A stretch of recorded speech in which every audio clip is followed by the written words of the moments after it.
The train is flying? Yup, nope.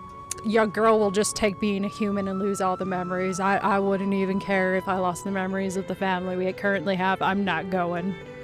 I will stay behind, and I'm staying. No. No, that's gross. That's like the... No. Hello guys, my name is Winter Cosmos and we are back with another random Friday game. I'm just feeling in the mood for visual novels. There's a lot coming out of visual novels. I said that so weirdly. There's a lot of visual novels coming out.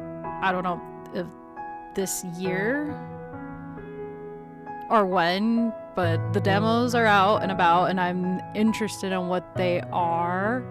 So we're gonna check it out. I hope you guys had a great Friday and obviously Happy New Year's. It's now strangely 2026, which is so weird. Anyways, I hope you guys had a great New Year's Day and New Year's Eve. Hopefully you guys did something amazing, or you could do something amazing. If not, well, you still have the rest of this month to try and do something, because first of the month is always considered the new year. And this music is extremely loud by any chance, but by the time you guys get a hold of it, I'll probably have adjusted the audio on my end. Alright, that has no business being at a volume 10. Alright, you know what? I'll bring that up to a 4. But yeah, when I originally opened up this game, they had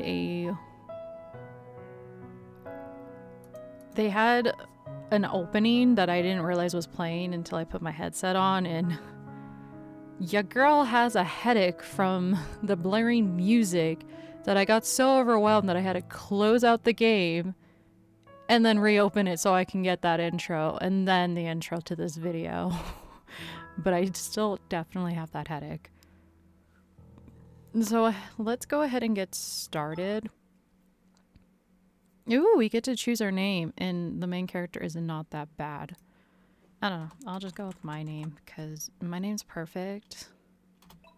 Yeah. I'm just kidding. Not to brag or anything. Once upon a time, there was a beautiful angel who was well known for her kindness.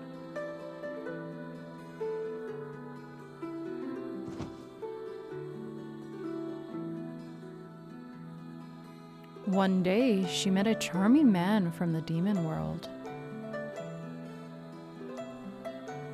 And as if destined, they immediately fell in love at first sight.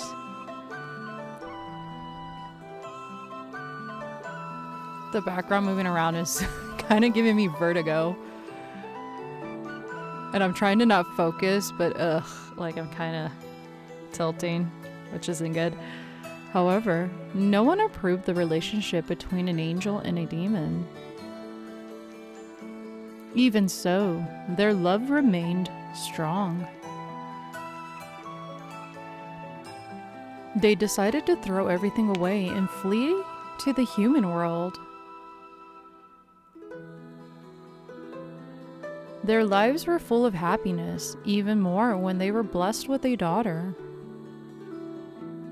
Oh, they were blessed with a daughter. But their happiness didn't last long.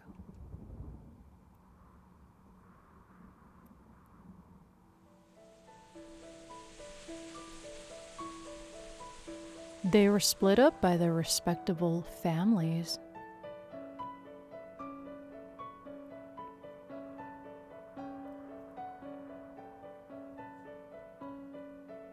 And no matter how hard they tried, separation was inevitable. In order to protect their child from this conflict, they hid her in the human world.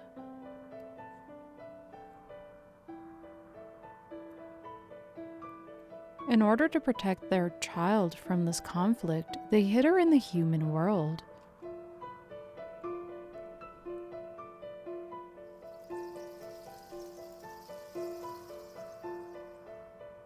Until now, the couple still couldn't see each other.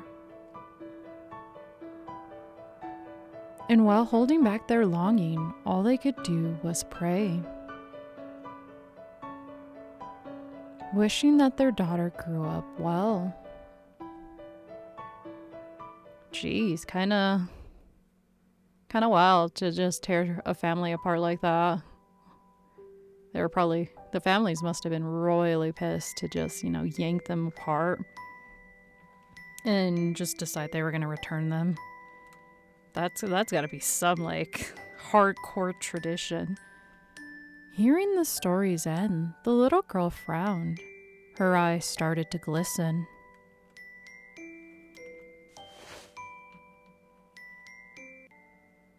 She immediately rushed into her mother's arms. Honey, why are you crying? Why did they have to be separated like that, Mom? So what if they're an angel and a demon? Why can't they live together? The mother hugged her daughter while smiling gently. You do understand their feelings? You're truly a special child. Mom, I want them to be together again. Oh, wow.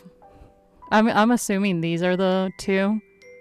So she has to be the angel, the one on the very left of the screen, the blonde, and then the dark-headed has got to be the father. It's probably both of these. I'm hoping. I could be wrong. That's a heavy speculation for few minutes in the game. Wow, my daughter is really cool. Go for it. I'm sure you can do it. But before that, you have to grow up first. Time to sleep.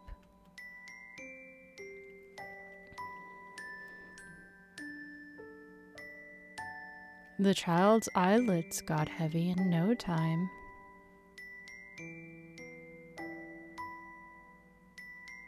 The mother covered her with a blanket, then gently stroked her head. Good night, Winter. Sweet dreams, my child.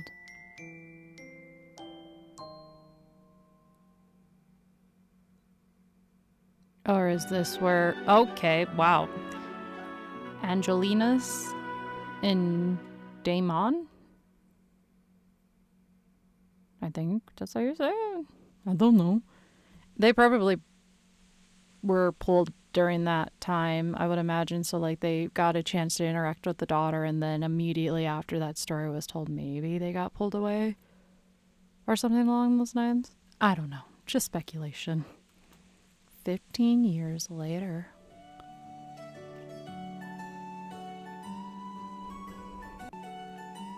Despite the passage of years, those beautiful memories were still vivid in my head. I wonder if those angel and demon reunited in the end. The wind gently caressed my cheek. I have a good feeling about today. My thoughts were interrupted when the maids started arguing. I think Seraph is better. The color matches the young lady's eyes. But emerald will make her dress pop more. I don't mind using either one. We can't be careless, young lady. You're the main star. Yes, it's your birthday today. We'll make sure everyone is blown away by the daughter of the Silver Wings Duchy.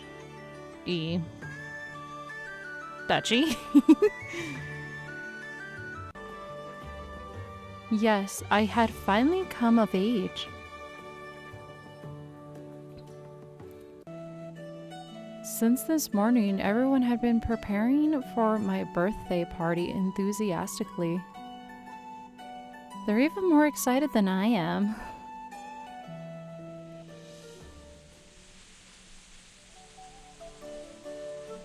And while they were still busy discussing, I looked out the window.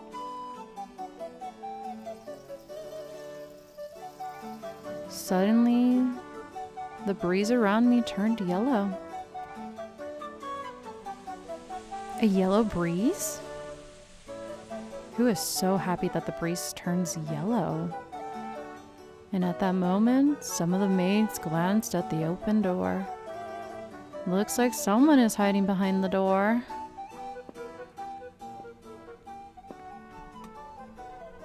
The sounds of someone sneaking around confirmed my initial guess. I knew the owner of these light footsteps. Seems like my brother is planning to surprise me. I pretended to not know what was going on. But once my little brother was behind me. What do you want, Finn?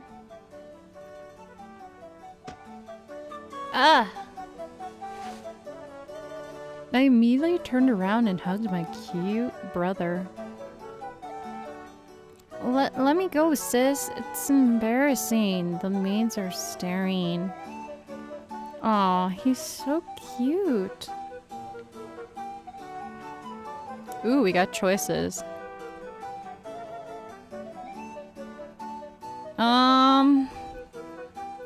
I would imagine we're not actually blood related to this person. Maybe this is the family that took us in. Or maybe I could be wrong. The eye color is pretty... I think it's a shade different. I could be wrong though. But why is his hair right? Because both their parents had dark hair or a light brown. It's kind of like blonde, but not blonde-ish. It's very mixed between a light brown and a blonde. I'm gonna hug him tighter. Instead of letting... No, I said that right. Why did I stumble? Instead of letting Finn go, I hugged him tighter. Sis, I told you to stop. You're so cute. I don't want to let go.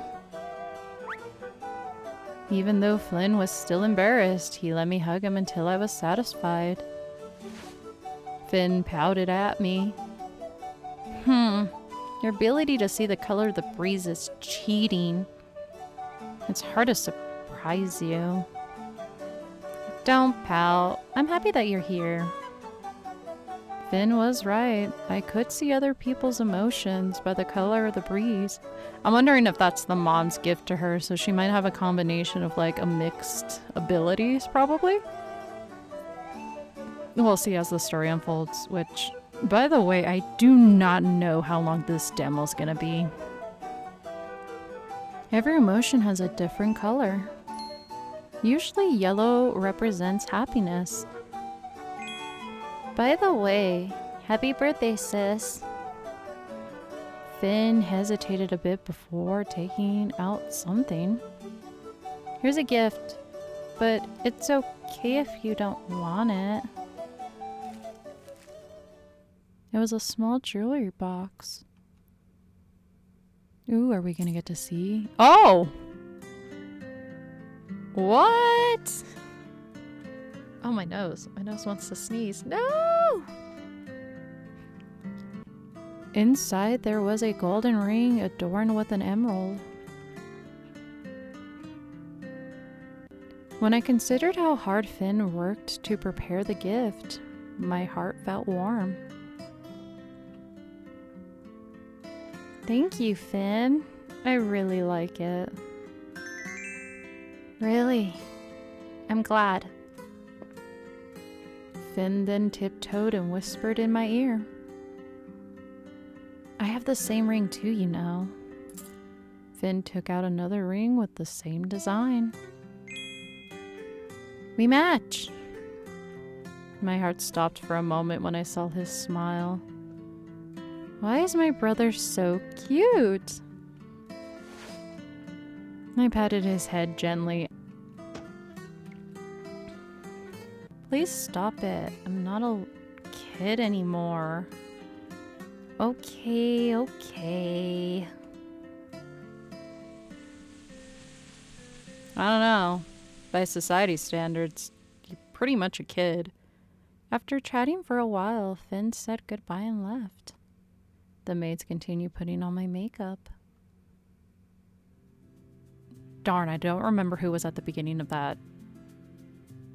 Of the main menu. Darn, I wish I was paying attention because I completely absentmindedly forgot about it. A few moments later, they looked at me proudly. Wow, like we weren't just wearing that. I was memorized by my own reflection in the mirror.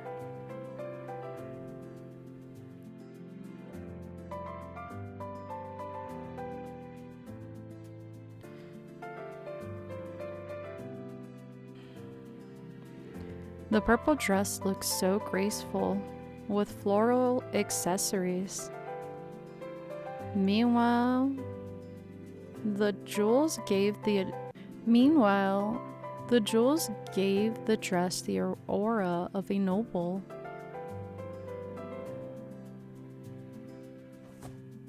It's done, young lady. You look so beautiful. Thank you. I really like how I look today. It's our pleasure, young lady. Young lady, Master Daemon has arrived. Big brother, let him in.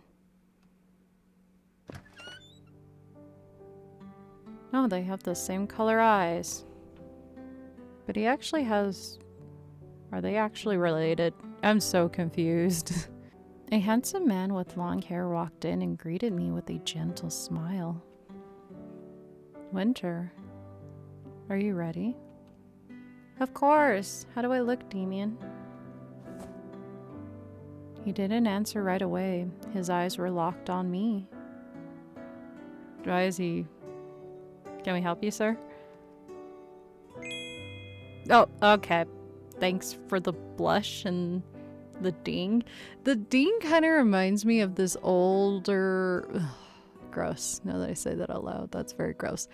Anyways, there was a game on the Game Boy that Disney released, and it was called Disney Princesses or something. And anytime you finish the task, it would ding, that little noise that it would make. And every time it makes that noise, I remember that Game Boy game. And I still have it to this day. And I had that since I was maybe, I want to say 6 years old. And the Game Boy that I got from it. So, man, if I plug it in, I could probably play it again. You look really stunning today. Damien gently grasped my hand. Happy birthday, Winter. May your days ahead be filled with happiness.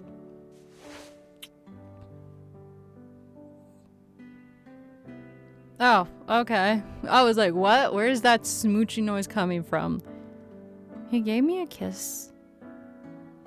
No. He gave me a soft kiss on the back of my hand. Damien's words warmed my heart. Thank you, Damien. Then he extended his hand to me.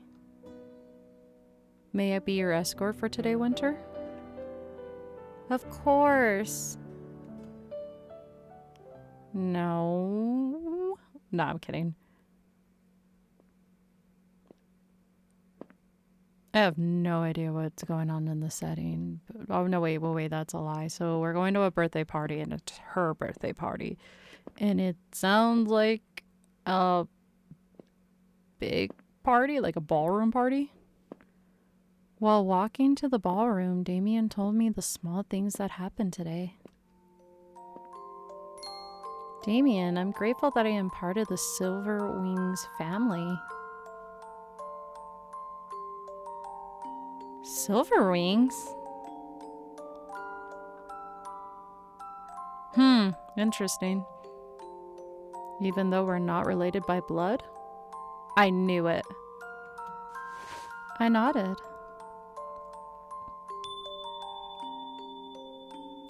Finn, Damien, and Ar are not blood.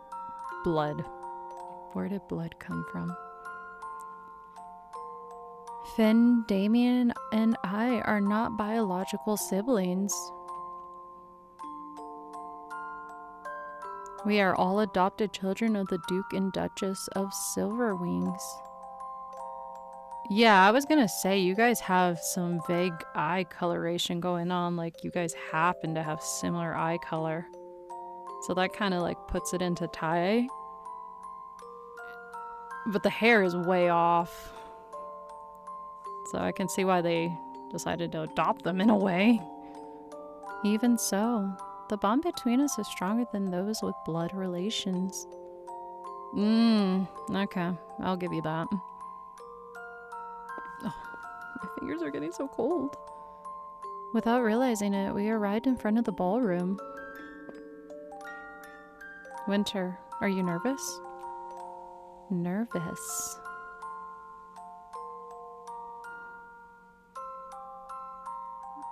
I guess this is the route you can hit on him? I don't know. I want to feel confident. Has an air of the Silverwings Dutch. I must always be confident.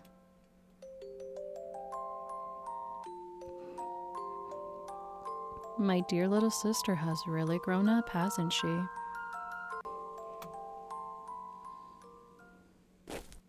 The guards immediately opened the door and announced our arrival.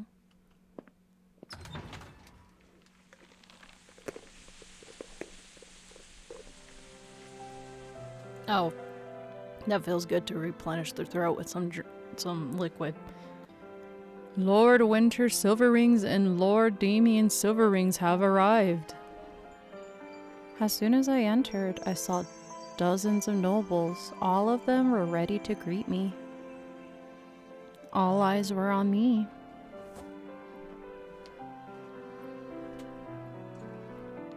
Winter, come here. Oh, I'm just now making the conclusion that the people at the beginning were not her actual parents, and they just so happened to look like them. Right?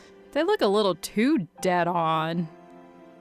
I'm guessing. Well, I mean, I'm going based off of that beginning part of the introduction, so I could be totally wrong.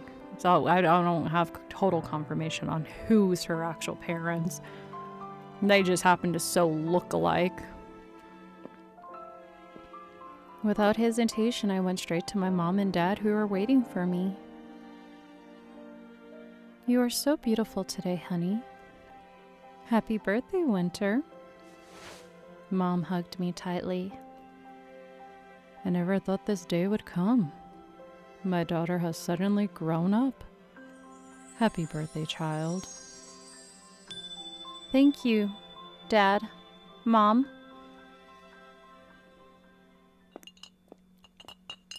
Dad took a glass of wine and then faced the guests. I want to thank all the guests for being here. I know some of you are very busy as important people of the Rose Heart Kingdom. Today we are celebrating my daughter's birthday. And without further ado, let's get the party started. Dad raised his glass of wine high. Cheers.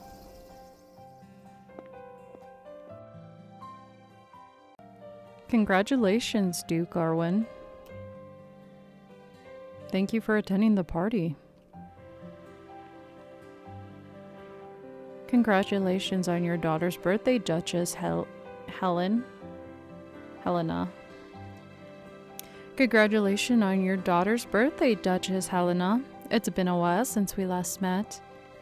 Thank you very much. It is a pleasure to meet you again after a long time. After that, I became busy greeting each guest one by one.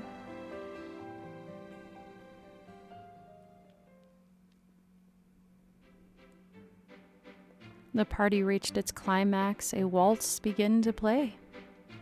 Some of the guests started dancing to the music. Milady, would you give me the honor of— Ouch! Finn suddenly bumped into the man in front of me. Sorry. I didn't mean to. Nah, he did that shit on purpose. Sis, you don't have a partner to dance with, right? What is going on? This child. Someone apprehend this child. Then let's dance together. Finn held out his hand while blushing. My pleasure, young Master Finn. Finn led me to the center of the ball. We both started swaying to the melody. After this, I'll need to step left. While dancing, Finn tried to remember the rest of the steps. His movement was awkward and stiff. Even so, I thought it was the cutest thing. Next step right. I know. Damien told me yesterday. Well, look at you. All grown up.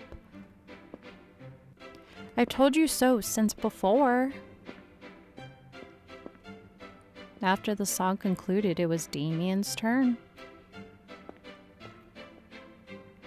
Would you give me the honor to dance with you, my lady? My pleasure. Unlike Finn, dancing with Damien felt natural. Our every movement was fluid. I could hear the noble's praises from every side of the hallway. Lady Winter looks so elegant. I want to dance with her too. My sister is really popular, isn't she? We've become the center of attention thanks to your dancing. I should have asked you to dance with me on the balcony. Damien's words made me laugh. And after a while, the event ended. The guests went home after enjoying the party. Did they really, though? Afterwards, I decided to rest on the balcony. I'm glad everything went well today.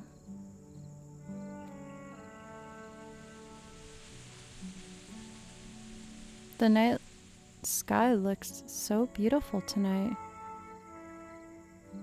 The night sky looked so beautiful tonight. Maybe because I'm in a good mood. Suddenly I felt a tug at the hem of my dress. What the... My words stopped when I saw who was pulling on my dress. You gonna show? But bunny? I couldn't believe my eyes. Why is there a bunny here? Not only that, why did it dress like a mailman? The bunny started rummaging its bag and pulled out a letter. It handed the letter to me. Dang it, I wish we would have seen like a cute little illustration of the interaction exchange. Because honestly, that would have been the best luring right here in this scenario. And the fact that we don't get to witness that, I'm so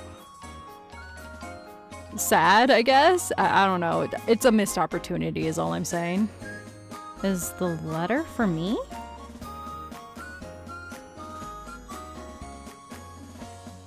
Oh, she does not look happy in this scenario. I'm just gonna take the letter. Despite my doubts, I decided to take the letter.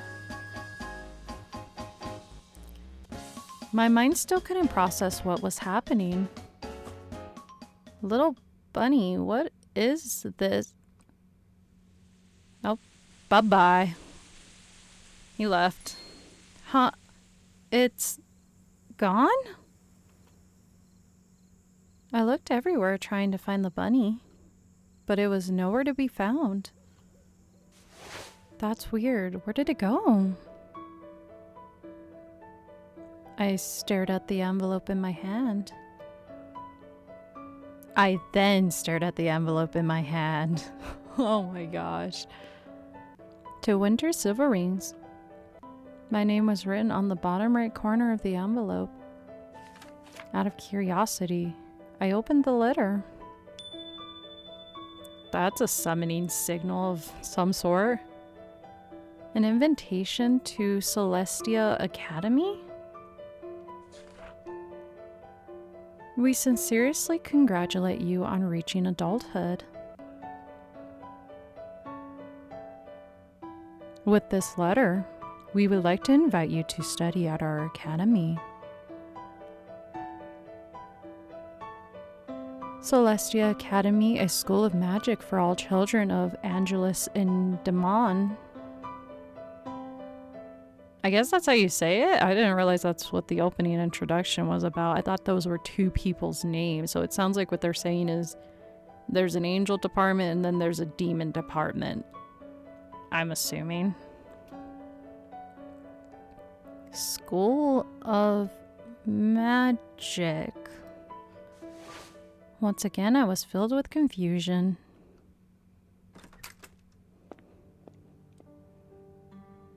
Winter, what are you doing out here? Come on in. Damien approached me with a worried face. Damien, look. I just got a strange letter. I showed him the letter. You may not believe it, but a bunny delivered this letter. And it says that this is an invitation to a magic academy. Isn't that weird?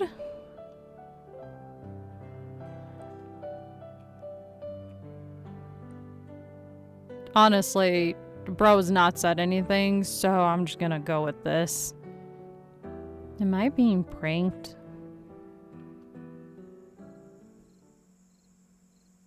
Oh, I do not like how silent this became. I do not like how silent this became. Jeez Louise. His lack of enthusiasm and the change in the atmosphere with his demeanor just very much dropped that out of like it being a good situation. Now it feels like it's a bad situation. Or maybe I'm just overthinking it. Damien remained silent. He stared at the letter intently. The time has come. Huh? Did you say something? What did you say? Oh my gosh. Someone get me out of this chair. Winter, let's go inside first. For some reason, Damien looked unusually serious as he led me back into the ballroom. Is this a good thing or a bad thing? Inside, everyone was relaxing after a long day.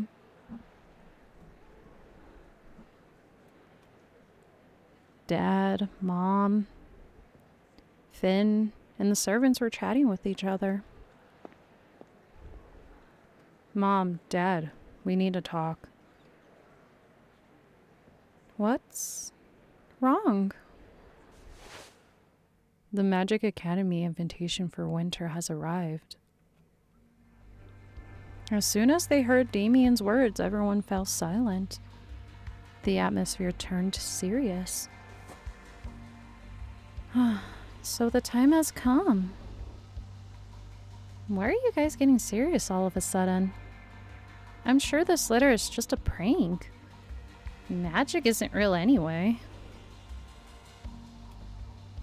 But no one responded to me. They all kept silent. I'm assuming none of them have magic, so they're kind of wary of it or something. Just like the context of this is now just getting so serious that they can't even make a joke out of it, or at least fondly tell her that's a good news to have. It's now kind of off-putting. Winter, the invitation's not a joke. Magic is real. You will learn about it soon at Celestia's Academy. What was with that heartbeat? What? This is not Repo. Strange. I had no idea what's going on. Ah, I got it. You're all trying to pull a prank on my birthday, huh? No one answered me. I think it's better if you see magic with your own eyes. That's the fastest way to make you believe. Before I can say anything, Damien snapped his fingers. So you're telling me throughout this entire town we're being raised, no one decided it would be a good idea to expose our younger selves to magic? Like, why is this the first time we're hearing about the magic and it suddenly being a whatever it is, whatever choice you made?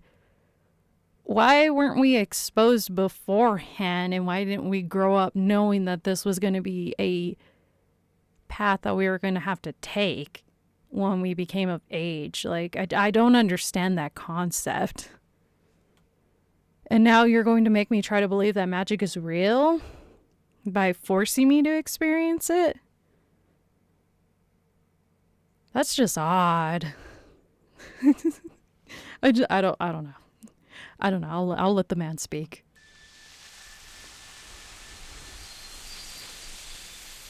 A bright light suddenly filled my eyes. Damn, that is white. That can hurt my eyes.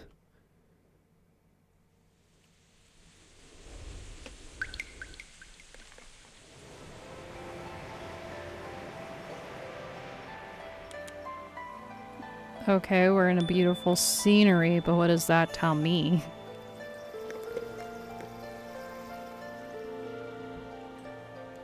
Suddenly, the ballroom was replaced with a scene I couldn't describe.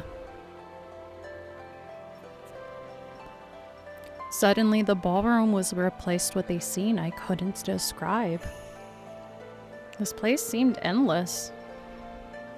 I found myself on crystal clear water reflecting the endless blue sky. Where is this?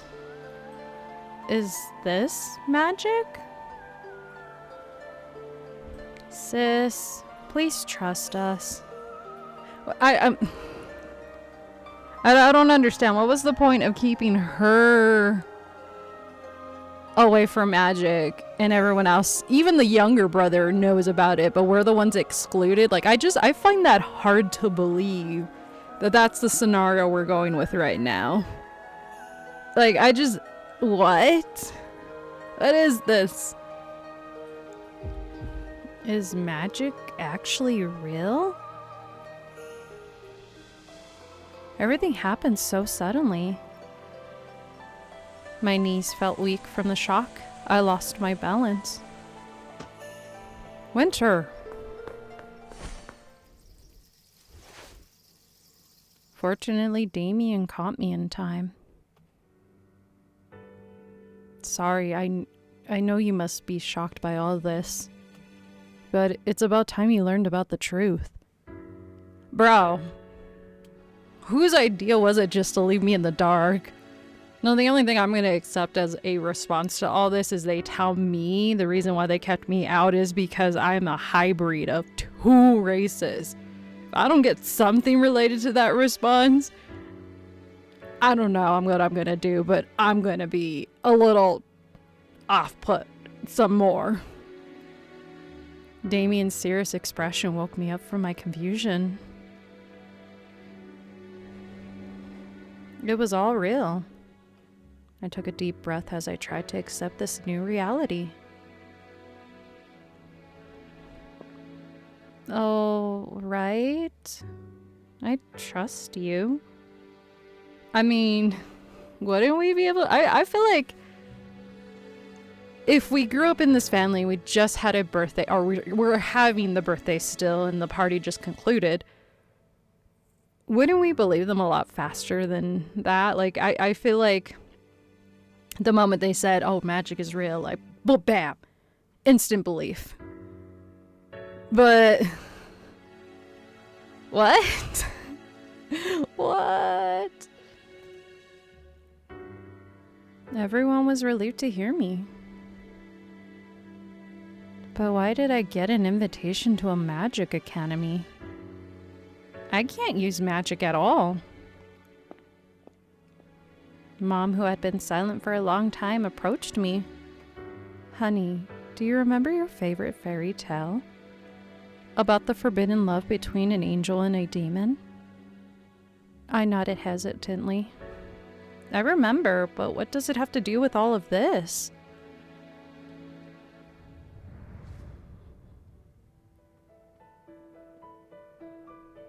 That fairy tale is actually a true story. And it's about your real parents. My real parents? An angel and a demon? I was still shocked by the existence of magic. But then they told me that my real parents are an angel and a demon?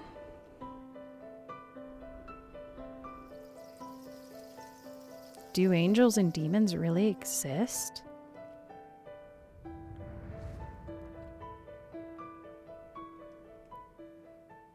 My heart was filled with all kinds of emotions.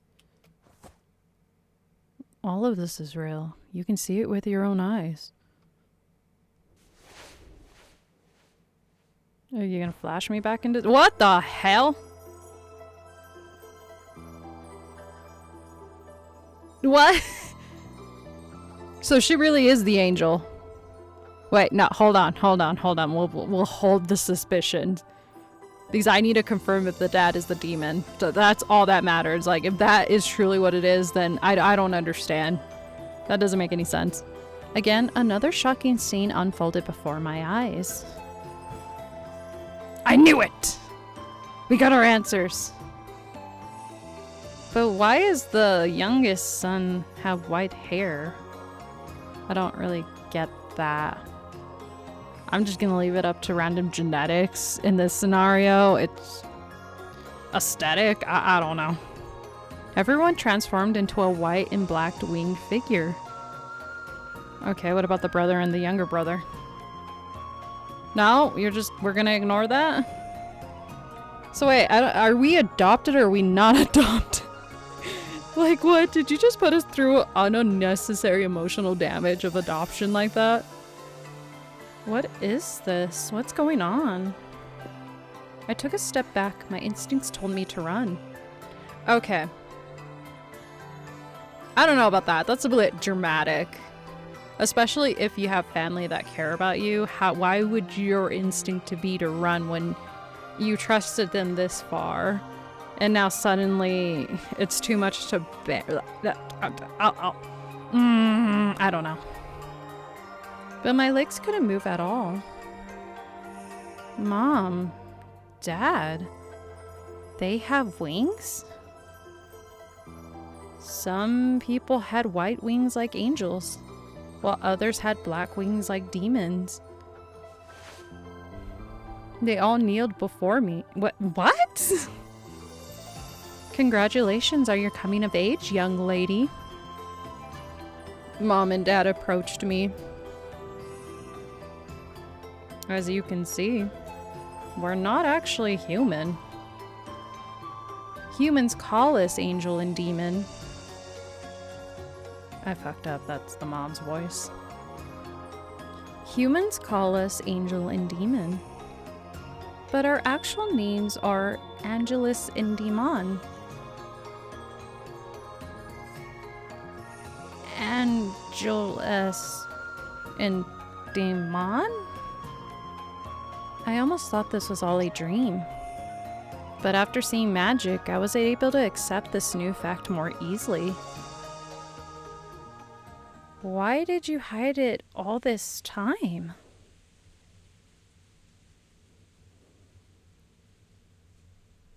Why did you hide it all this time? This was all for your safety. What do you mean? You had the blood of an Angelus. You have the blood of an Angelus and a Daemon inside of you. I don't even know if I'm pronouncing that right. At this point, I'm just gonna go with it. Like in the fairy tale. Your real mother is an Angelus, and your real father is a Daemon. And you are their child. So, in this scenario that happens to have an angel and a demon living together, you guys are not my parents. I don't understand how they got torn apart and these two are not torn apart. Do you get what I'm saying?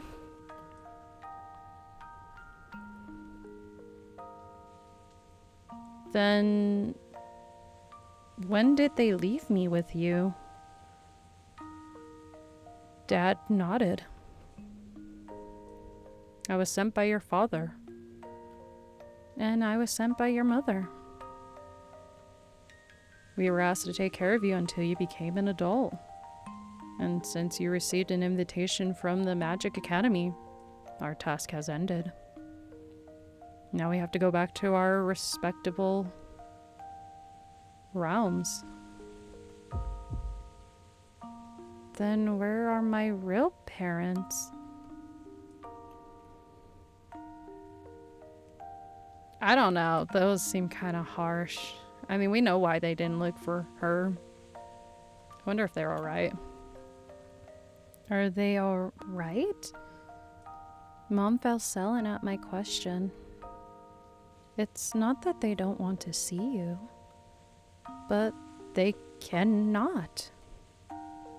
They left you because they wanted to protect you. And they wanted you to live a normal human life until you reached adulthood. All kinds of thoughts went through my head at that moment. But after a while, I realized there wasn't any point dwelling on what had happened. The fact that my real parents never came for me will never change. I looked at Mom and Dad one by one. Okay, I understand. I won't ask any more questions if you can't talk about it. After all, my current family is more important than the parents I never met. Wow. Just literally threw the idea into the trash, like, look, they're not here, but you're here, so that's what's more important. Like, she just snipped the butt of all traumatic characters or anyone's trauma that's like, I want to know my real parents. Well, you don't need to, because that's not the problem. So the problem is staying with your current family. Not that I'm docking anybody for having those emotions. You're valid in that sense. I'm just making fun of this scenario, not actual life events. Hopefully not. I'm so sorry. After hearing me, everyone smiled in relief. You really are a strong child. I looked at the letter in my hand again. I understood why I got the invitation. But what is Celestia Academy really?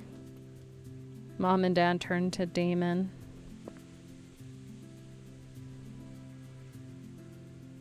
Damien? I think I mispronounced it. After this, you'll need to start our academy for a year. When I saw Damien, I realized something. Why doesn't he have wings? Is he not an Angelus nor a Daemon? I'm one of the teachers from the... I did not just fucking forget that name.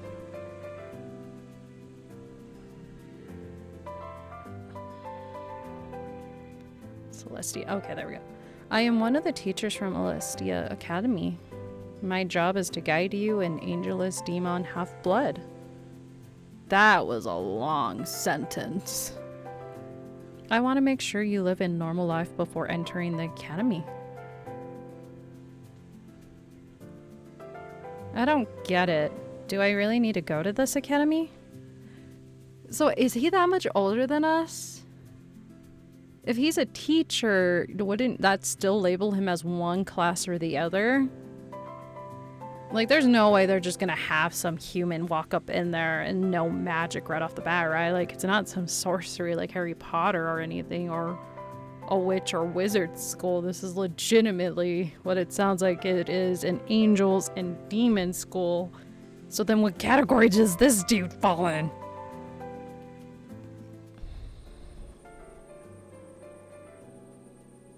Half-blooded children often experience instability when using their powers. Okay, what is going on? What is he doing? If this continues, they can harm other people. So they must learn to control their powers under the Academy's supervision. And at the end of your study, you can choose your life path as an Angelus, Daemon, or human. But if that's so...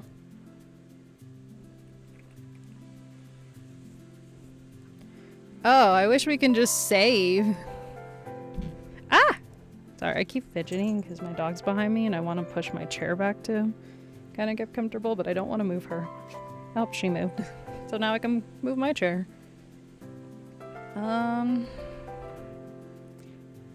didn't even realize to save. I've just been talking this entire time. Oh, what do I say? What do I say? I mean, we haven't used our powers, right? This is the first we're hearing. I don't need to use my powers at all. Then I wouldn't need to go to the Academy. Oh, okay. That tells me what this is, and I just heard something on my door knock, so let me go check that out. Okay.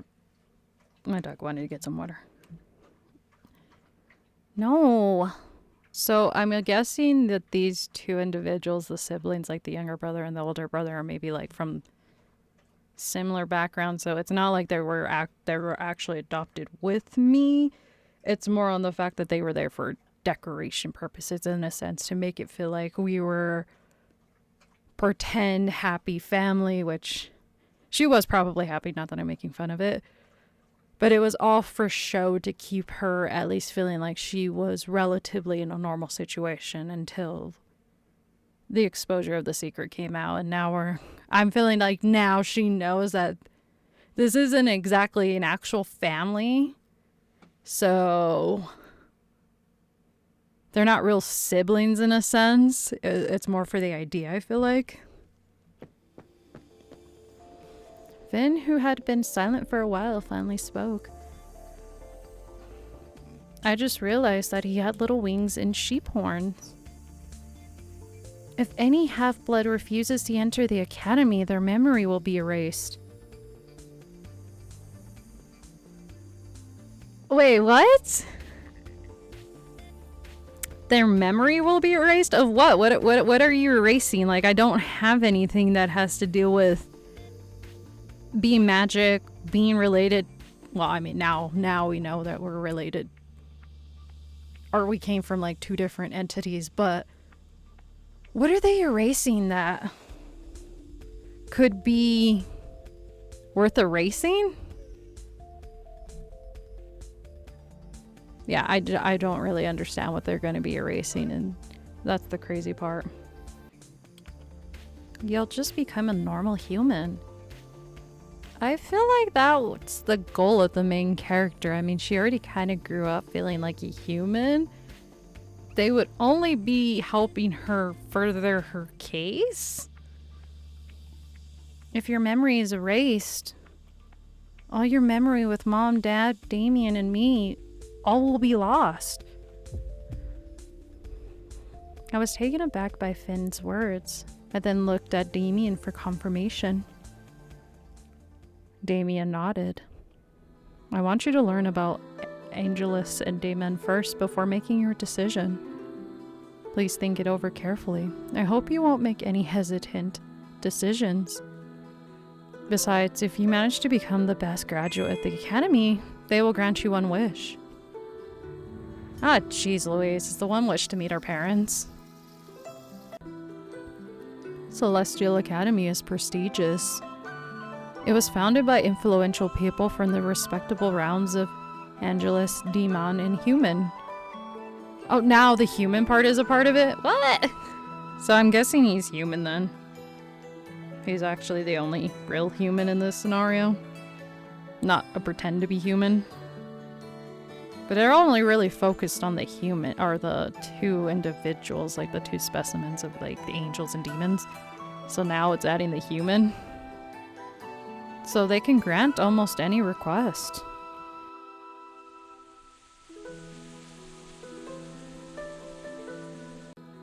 Thanks to Damien's explanation, I understood why I needed to go to Celestia Academy. But this is all too sudden.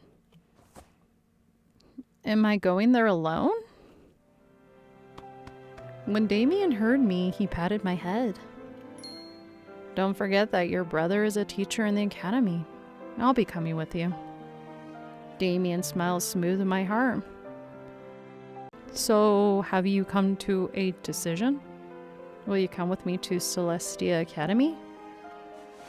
Damien held out his hand towards me. Damien.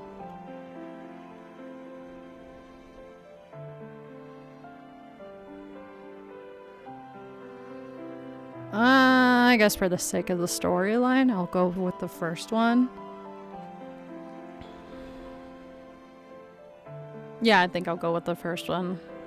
I'm not sure about Finn. I think Finn will be fine, right?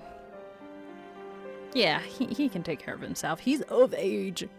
I don't know what that means, but he's of the age to go back to his original life? I don't know. I know what to do now.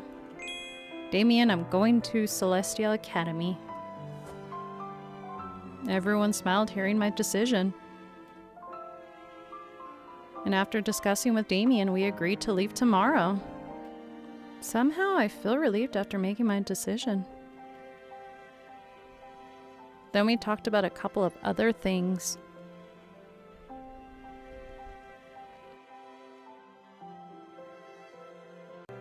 That was when I realized that Mom and Dad had to go back to their respective realms. With the end of the agreement, we have matters to attend in our respective realms. It'll take a while, however, we promise to be back soon. Wait, then what will happen to Finn in this house? Leave it all to me. Finn has been training for a long time to take over the Silverwings Duchy? He has prepared everything for this day. Really? Our little Finn? At that moment, Finn looked really reliable. You really have grown up, Finn. I started patting Finn's head while teasing him. Stop it, sis. Everyone laughed at Finn's reaction. That's kind of cute that they do keep the formalities of like the sibling ship. It would have sucked if he would have dropped at the moment we instantly found out our identity and how we're not actually. After a long day, we all decided to take a break and rest.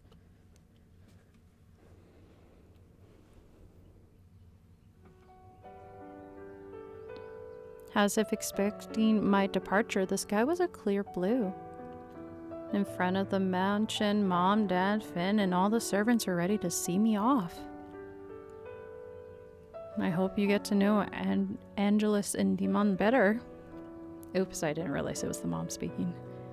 In the eyes of human, Angelus are considered kind and pure, while demons are considered evil and vicious. What? But that's not true. Angelus have all kinds of traits, just like humans. And so do demons. Humans think of us as cruel creatures. Even though there are a lot of nice and friendly demons too. I nodded. Well, I will always remember that my dad is the kindest demon in the world. Dad laughed at me. I realized I won't be seeing Mom and Dad for a while. Suddenly my feelings overflowed. Dad. Mom.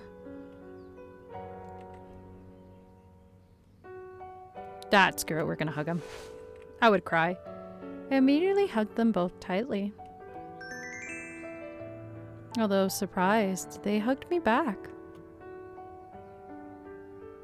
Even though you're not my real parents, you're still the mom and dad I love the most.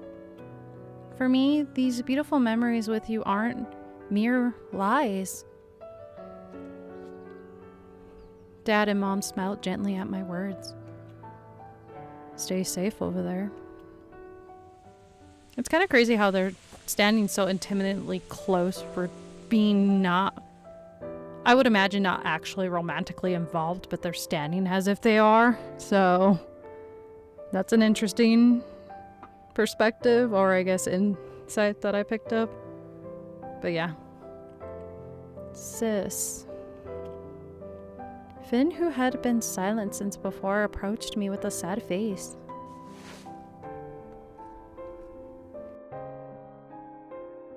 Even though Finn was shy at first, he then hugged Damien and me.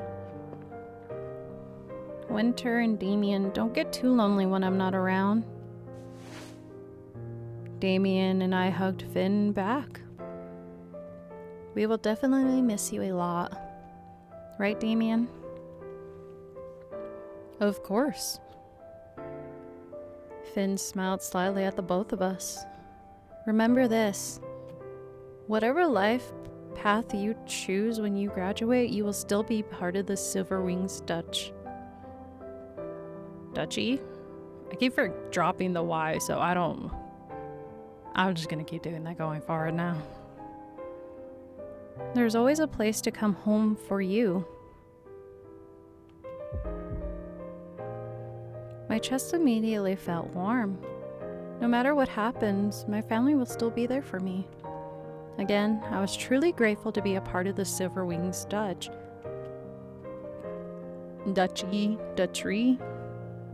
I don't know, I'm gonna move on.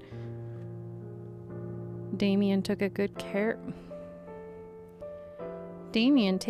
of Winter. If Winter gets into trouble, I won't forgive you. Sure thing, young master.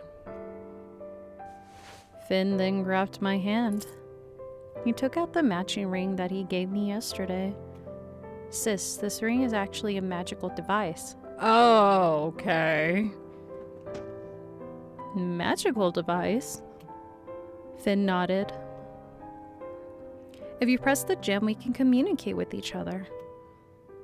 Originally, cell phones can't be used outside the human realm, but this ring can. Wow. Don't forget to call me every day. Of course. Damien then tapped me on the shoulder. Winter, it's time to go. I nodded and followed Damien into the car. And after saying farewell, I set off with a light heart.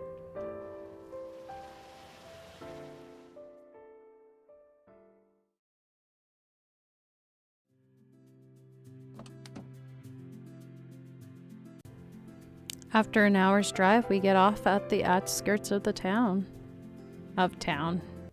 It seems deserted, almost no one was around. Damien, are we getting off here?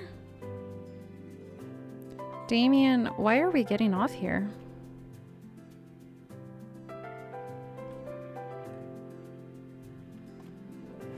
Are you sure we're not in the wrong place? No, I'm sure. Just follow me. Damien started to walk down the alleys. What is this, gonna pull off the Harry Potter, like, secret tunnel?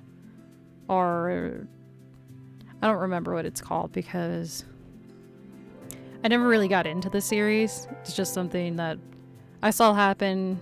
I wasn't really participant in it. Just because my parent didn't really, not that she hated it, it's just that she didn't really encourage the idea of doing that, so I never was into it. But like having my fiance who loves the series thoroughly, enjoyed the book as a kid, grew up like being a part of that, so like he knows more of the lore and more of the words accurately better than me. So But in the scenario, you went through like a wall or through some sort of thing in the tunnel, and then you went to the other side of the magic to reach the magic school or whatever. That's what it's giving, and that's what I was trying to describe. After a few minutes, we reached a dead end. Huh. Where are we actually going? I don't know. While I was still confused, Damien put his hand on the wall. Closing his eyes, he started chanting some kind of spell. Arcane Rift? Arcane? Arcania? Arcania Rift. I still couldn't grasp what was happening when the wall started shining brightly. The wall is starting to open? Behind the wall, I could see an unfamiliar place. Let's go inside. Damien pulled me into the magical wall. Ooh.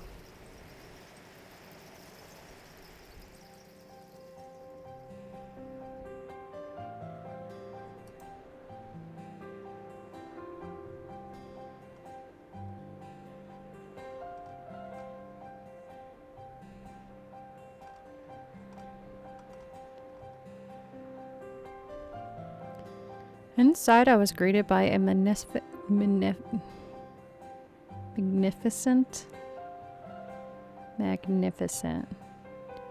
Inside, I was greeted by a magnificent view of a train station. Oh, well, whoops. I got a little too click jumpy there. Up above, the glass canopy sparkled as sunlight passed through. Occasionally, trains wisp would attract passerbys. Is it called 9.5 quarters or something like that when they go through the wall? I just remembered. Just from years of having conversation with my fiance about the books. Wait here a moment while I take care of the ticket. Okay.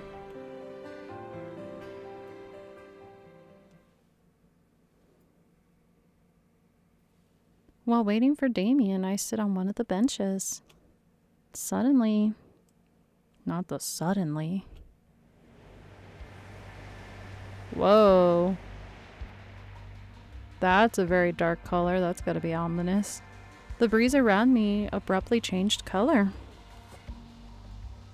Black breeze? Where did this breeze come from? The situation was dire. A black breeze indicated that someone had bad intentions. Without hesitation, I followed the breeze towards its source. Sorry, excuse me. The bustling station made it difficult for me to move freely. Over there. That person is the source. A fully dressed man was surrounded by pitch black breeze. He stared at a middle-aged woman sitting at the end of the station. While walking, the man pulled out a knife from under his coat. I have to do something. Alright, let's see what happens with this first scenario. I snuck behind the man, and when he let his guard down, I tripped his leg. The moment the man fell, the knife he was holding fell to the ground. Gotcha. Some people started to panic and immediately rushed away to look for the station guards. I went straight to the woman who was targeted. Are you okay? Even though she was in shock, she tried to calm down. Looks like you saved me. Thank you. I was glad to see that the woman wasn't hurt. Who are you? When I turned around, the man had gotten up. Oh, he's a fire thrower. How dare you interfere with my plans? Fire started to cover his hands. Is that magic? Die. Jeez Louise. What kind of sentence was that? That was so cheesy. He extended his hand towards us. Uh-oh, we're gonna go bye-byes. Did I make a terrible mistake? Swiftly, I hugged the woman, trying to protect her. The blazing fire was about to consume us. Look out! Whoa! Oh, we got saved. But nothing happened. I didn't feel the heat of the fire at all. But... What happened? Instead of embers, an icy mist filled the surrounding air. Ugh, my hand! Slowly, Frost began to envelope his hand. What did you do to my mother? To his mother? Who? What? What? Oh, hello. You're semi-cute? Trying to get behind it, but I'm lacking the feeling, I guess. I don't know. I'm just lacking the feeling. A man with blue hair walked towards us. His pace was steady, his eyes stared fiercely at the villain. I guess this is happening a little so fast that I can't really digest everything. My brain's not wrapping around it. So we go from having a birthday to suddenly realizing our true identity and now having to go to a school because of our identity, sorry. And now we're meeting one of the love interests, I would imagine. So there's just a lot to process and not a lot of time to actually sit down and let it all sink in. It's just rapid information on the go that I'm kind of getting overwhelmed with it. So I'm not as interested in the actual scenario of it going on, I guess. Like, leading up to this moment, I've just kind of been meh. So I'll just keep going and seeing if it gets a little bit better, but I don't know. Mother? This person's his mother? Is this person his mother? Tisk, he's back already? The criminal panicked and tried to run away. You think you can run away from me? The blue-haired man snapped his fingers. Bop, bop, bop. I can't. There we go. Oh no, I don't got enough dry fingers. My hands are a little slutty, I guess. I used to do it a lot as a kid. I don't know what happened. Again, I felt a chill around me. Frost began to spread from the floor, enveloping the man's legs. Get over here, is all I'm hearing. Let me go. And for a moment he tried to free himself, but to no avail. Give up, you've been caught. The ice crept up and up until it blocked his movement.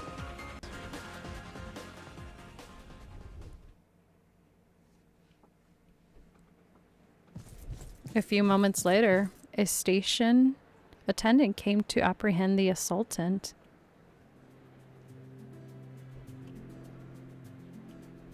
After the commotion was handled, the young man stared at me in silence. What? Looks like he suspects me.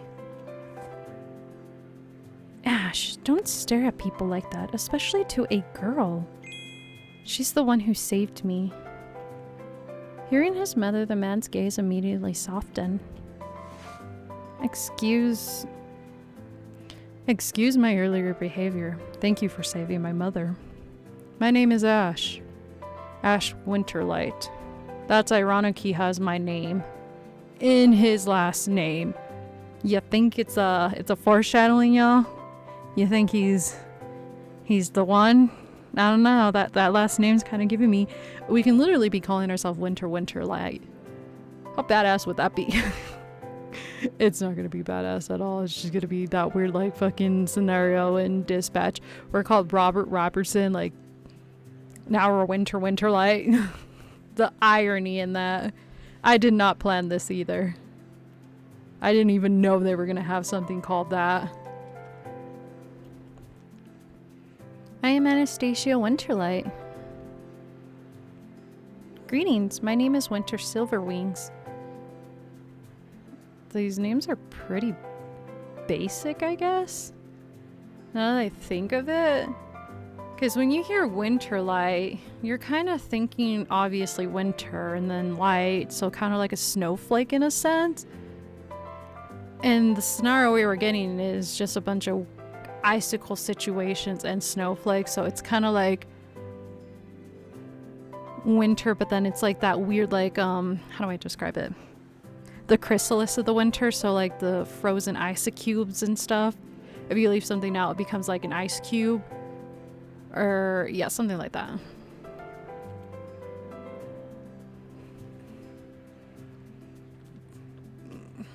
Thank goodness your mom is okay. You really are a good girl. I love how she gave us her name, but the game just decided to go with Ash's mother, so she doesn't actually have a name. Like, we didn't just get introduced with Anastasia Winterlight. Nope, she's just Ash's mother. You really are a good girl. I feel better now. If there is a girl as good as Winter in the Academy, Ash will be fine. Whoa, hold the phone up. I have potentially a couple of interesting mates that I gotta meet before I decide to even take your son on as a potential love interest. We gotta put the brakes on that one real hard. Her kindness brought a smile to my face. I'll take care of myself. Don't worry, Mother. I'm more worried about you. We've only been gone a day, but they've already sent an assassin. Don't worry, I'm stronger than you think. An assassin? Despite the shock, I decided to remain silent. Winter! From a distance, I could hear Damien's worried voice. Damien must have been looking for me. Sorry, looks like I have to say goodbye. Alright. Thanks again, Winter. See you later. And after saying goodbye, I went straight to Damien. Winter, where were you? Were you caught in the commotion just now? I'm fine, Damien. Ash helped me, so I didn't get hurt. Ash? I glanced at Ash and his mother, and Damien followed my gaze. He seemed to be praising Ash and his mother's appearance. The student from the royal family enrolled this year. Despite muttering quietly, I could still hear Damien's voice. Royal family? That... Oh, whoops. I guess I'm not reading that sentence. You can go ahead and pause it and try to catch it, because I certainly accidentally moved on. Which kingdom did Ash come from? By the way, here's your ticket. Damien handed me a golden ticket. Unfortunately, we can't sit together. Teachers are not allowed to be in the same train car as their students. Relax, Damien. I'll be fine. Why? We're of age. In college, you can sit or even date your professors. I forget that's a normalcy. So, why can't we sit next to our brother? They think we're gonna cheat. I don't even know what's in the classes, to be honest. I'm a baby entering this. I'm a freshman. I don't have a damn clue what it is. After Damien patted my head, we parted ways. The train whistled echoed loudly, signaling the time of departure had arrived. With light steps, I entered the train.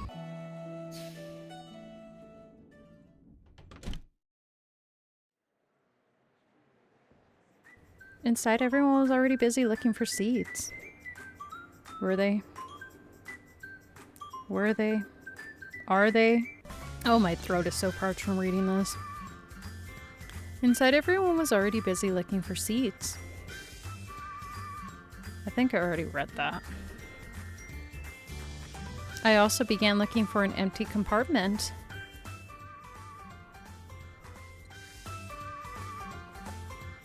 It's more crowded than I thought. There aren't any empty seats. I almost gave up until I finally arrived at the last cart. From the compartment window, I saw a familiar figure sitting alone. Oh no. No, I was hoping to meet the other male interest, but I guess this will have to do. Oop, I forgot to read that. Should I sit here with Ash? I am kind of curious to keep looking for another place. Find another place, keep looking somewhere else. Aren't those the same concept? I love how her default face is giving like resting bitch face. I don't want to bother him. Better find another place. Oh, you get the option. Okay, I thought he was gonna stop us. After walking back and forth, I finally found a seat in one of the compartments.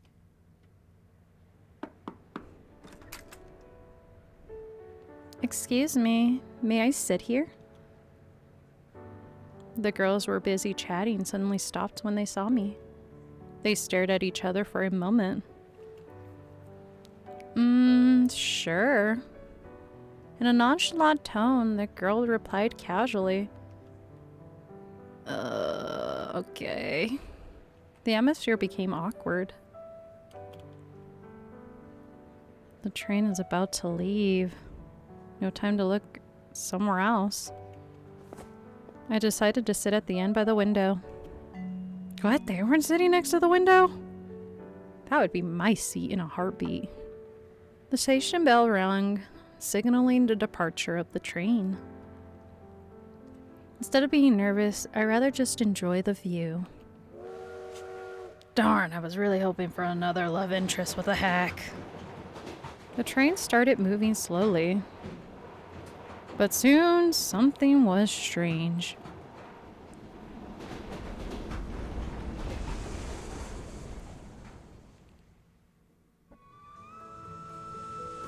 It flew? If it's flying, I would have a problem with that. Nope, I will not be on that train. For some reason, I felt like the land was getting further away. The train is flying? Yep, nope. Your girl will just take being a human and lose all the memories. I wouldn't even care if I lost the memories of the family we currently have. I'm not going. I will stay behind, and I'm staying. No, that's gross. It's like the... No. The station looked smaller as the train went up into the air. After a while, I could see the entire city from above. Ugh, gross! Oh, somebody stop. Stop! Wow, what a beautiful view. Without realizing it, my eyes were already glued to the scene outside the window. This new experience made my heart flutter. Well, someone just left the boonies. Oh, they're gonna be bitches. Really? Who wouldn't appreciate the view? Like, what's wrong with appreciating a view? If you're gonna sit here and bitch about appreciating a view, do I have newsflash for you? You are not enjoying life. Now you're just being a mega fucking bitch and taking advantage of what you already have. Like, that's so disrespectful. Appreciate what you have. You never know when you might lose it.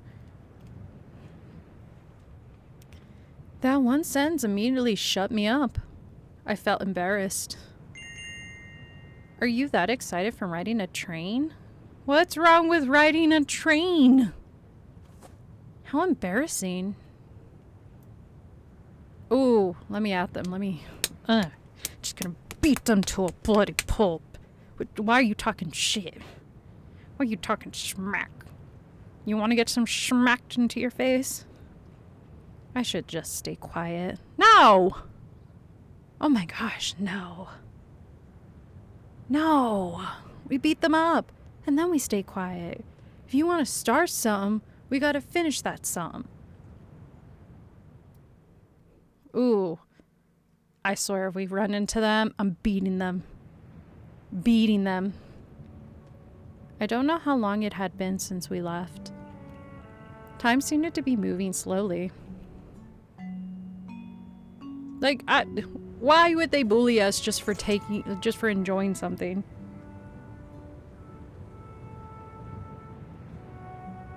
Like, that makes zero sense. Like, I think it would be adorable if someone was enjoying the view, rather you've been in it multiple times or not.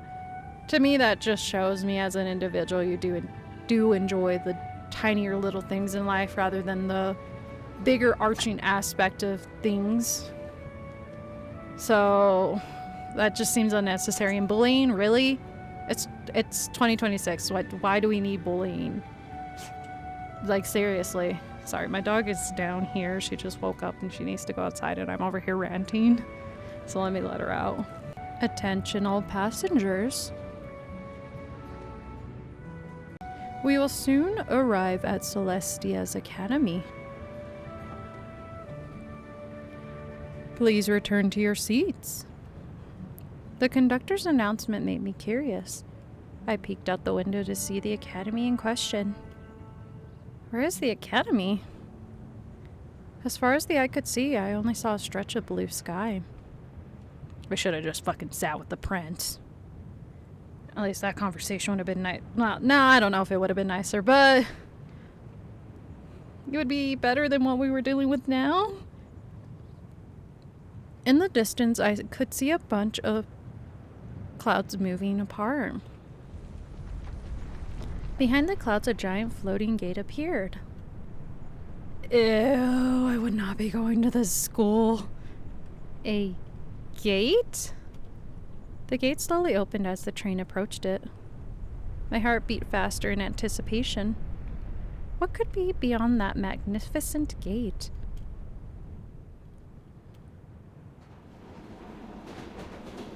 As soon as we passed through the gate, my vision suddenly darkened. What now?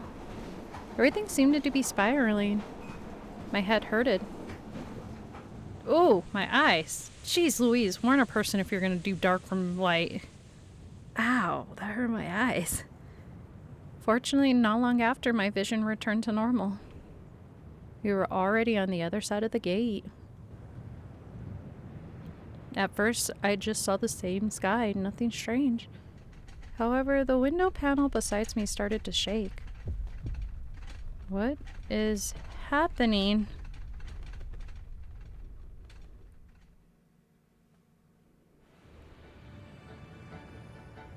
Gross.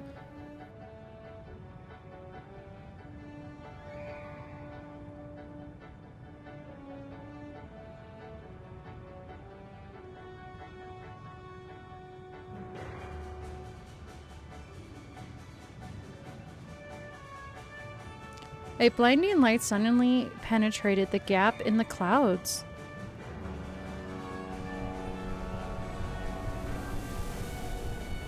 In an instant, a giant ship appeared through the sky. This new scenery brought my face closer to the window. Flying trains were already shocking, but a flying ship? My heart beat faster from the unbearable excitement. My eyes were memorized by the spectacular of that wondrous vessel, framed by the sunlight. Slowly, the ship started catching up with us. The distance between us thinned, and I could feel the majestic of the ship. The engine buzzed loudly, echoing in my ears. Through the glass window, I feel the intense vibration caused by its presence. Dude, I would die. I would be dead. I would die in that seat. I would just be overwhelmed. I would just be so dead. I'd be done. Like, take me out. Someone take me home. I'm dead. The ship flew along the train as if competing with each other. Oh, is that another, like, transportation? It's an alternative, meaning there's multiple methods of getting there in different areas. I'm guessing that would be right, because there's different ways to get everywhere in our world, like flying, riding. I know certain areas, depending on where you're going completely, you would have to take a ship to get to that location only. Or maybe like a trolley. Are trolleys still a thing? Somewhere has a trolley, and then maybe an actual ship, or I don't even know what they call them. Transportation? I don't know. Docks? I don't know, but some parts in the US you do have to take like, oh, ferry, there we go. A ferry to travel between like lands. Gross. Someone get me out of here. Suddenly from behind there was a thunderous roar. My body immediately shuddered. Cold sweat dropped down my palms. What creature could let out a roar this loud? But my anxiety turned to amazement in an instant.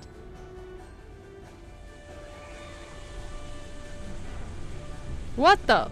There's a house on that dragon! A dragon soared, crossing the sky freely.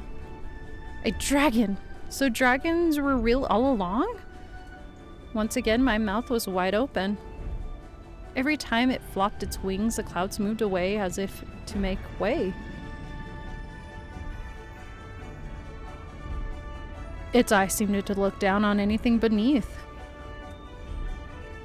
as if the whole sky belonged to it. I mean, it kind of does. You see how massive that thing is, that it can have a house on it? That's huge. Or maybe a teepee or some sort? I don't know. Maybe a transportation room? I don't know. Something like that.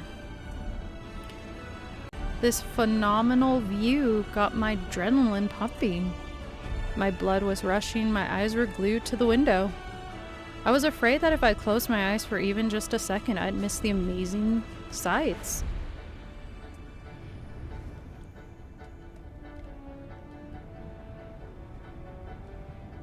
We flew side by side towards the same destination. Celestia Academy.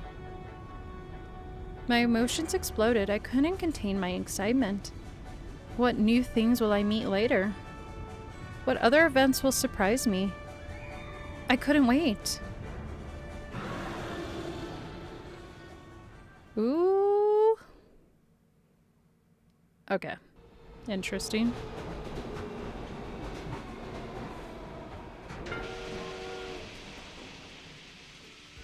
The train finally landed at the Academy station. Finally arrived. The flying ship and the dragon also landed a short while later.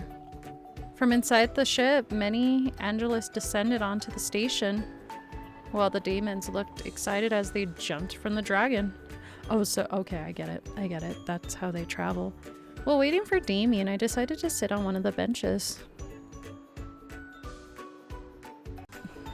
I was still in a state of euphoria from all the new experiences. Where's my brother? Why hasn't he shown up yet? And at that moment, my surroundings suddenly became noisy. Ugh, that sounds overwhelming. A second later, a violent tomb raid occurred. The situation quickly got out of hand. Earthquakes? Many people started running outside in panic. Wow, what a first day introduction. I'd be so overwhelmed. The crowd's screams filled the station. What happened?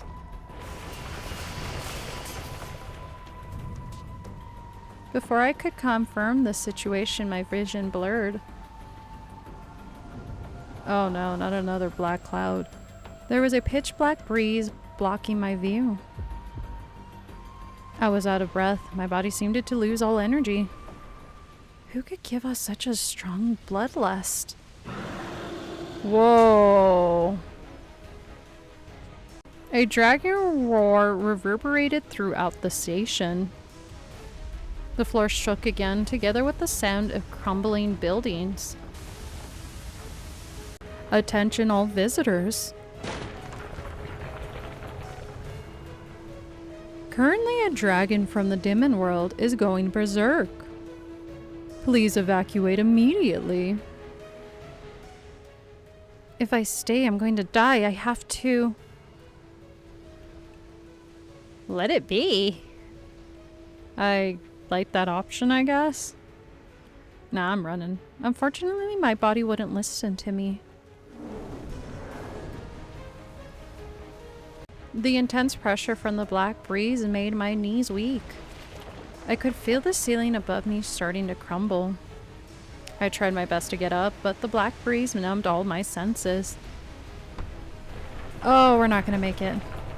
Is this going to be the end of my life?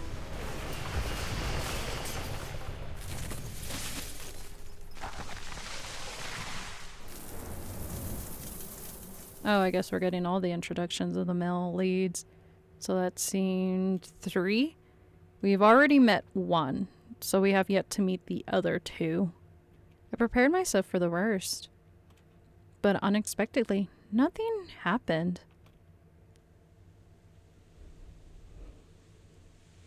I love how we're still wearing our birthday suit. Literally, our birthday dress that we went to the ball with. We didn't even change. Amongst the silence, I slowly opened my eyes. The black breeze began to fade, replaced by the backs of 3 men. Alright, there goes Ash. Somehow, a shield made of ice protected me.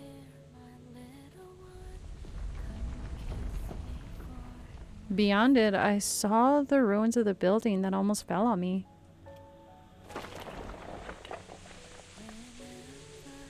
Plant roots prevented debris from hitting me. I don't know if this song is copyrighted or not. That's gonna be sucky-ish to deal with. I'm saved? Oh, hello, handsome. You're just right up my alley. Alright.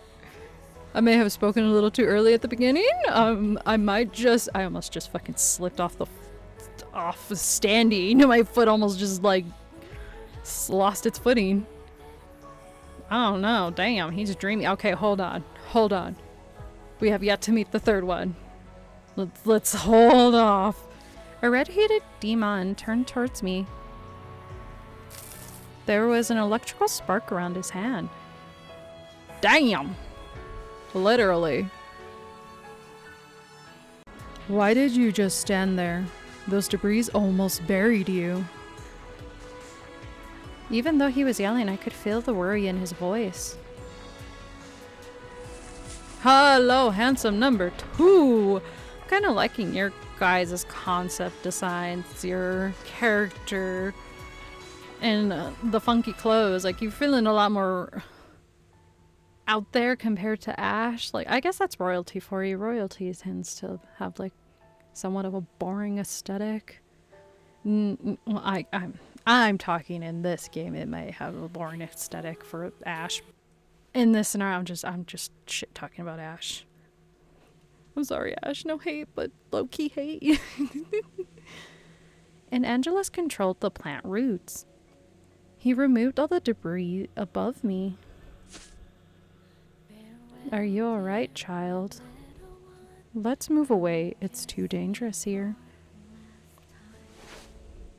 He kneeled next to me with a worried expression.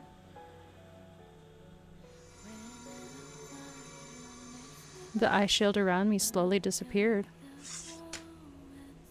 Ash smiled in relief when he saw I was okay. This way. We're even. I repaid my debt.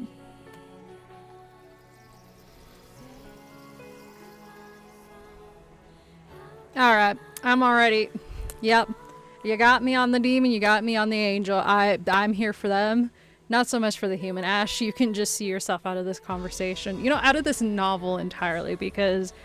Hello, if I'm gonna date a human, I'm already engaged to one. Like, why would I want to settle for normalcy? I want to be part of, like... Well, not that he's normal. I mean, having ice powers is pretty cool and all, but what I'm saying in this context is that, hello, I can go back to either being an angel or or a demon, like, and they're good looking, that's a win-win. And plus, I have a rule, so anytime I play D&D, I don't want to roleplay as a human, and I don't like dating humans that much. And I know that sounds incredibly messed up, but hear me out. It's because, one, I already live a normal human life. Like, why am I going to carry that into my fantasy settings? Like, if I'm going to go and enjoy my time, I want it to be with an unknowable, like, entity. I'm not going to waste additional time on seducing other humans. I already got that off my checklist. I can't check off dating a demon or an angel because they don't exist in life. So I can get it through visual novels, you know, dark fantasies in general. So I don't want to settle for a human. That sounds so harsh now that I say that out loud, but that's just my preference. Everything happened so suddenly, my mind couldn't process what had just happened. But one thing for sure, I was saved by these 3 men. Thank you. Back then, I still hadn't known. Wait, what? Why is this pretense? That our meeting would be... Oh my gosh, someone just... Take me outside. That our meeting would mark the beginning of a greater destiny.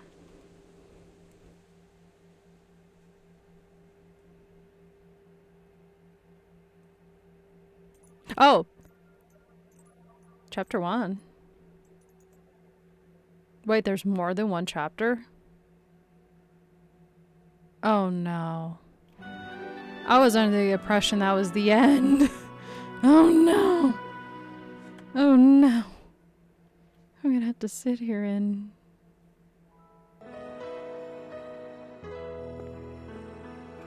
After things calmed down, the 3 men escorted me to safety. Oh man. Is this what it feels like to be a YN character? Winter. My brother hugged me right away. He held me tight as if trying to make sure I was okay.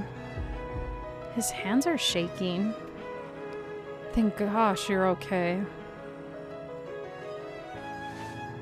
I hugged him back gently. Damn, look at that angel and demon. I'm already simping for them. They got me. They got me in a chokehold. I'm here for it. Like I wasn't vibing with it earlier. My brain is finally synced in. It's locked in for this. It's getting better. I feel like at the beginning stage it was a lot to take in because, to be honest, it was a lot the very first like hour, and then it started getting a little bit better. Like the lore started dropping in a lot better and smoothly. But yeah, at the very beginning I was just like, what is this? Ugh, I don't really want to walk through it. Thank you for saving my sister. You're very welcome. I'm glad she's all right. I just did what I had to do. Be more careful next time.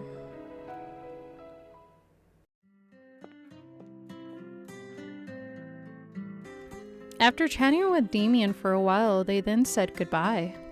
Damien stared at me with a stern face. Why didn't you try to escape earlier? Why did you stay put?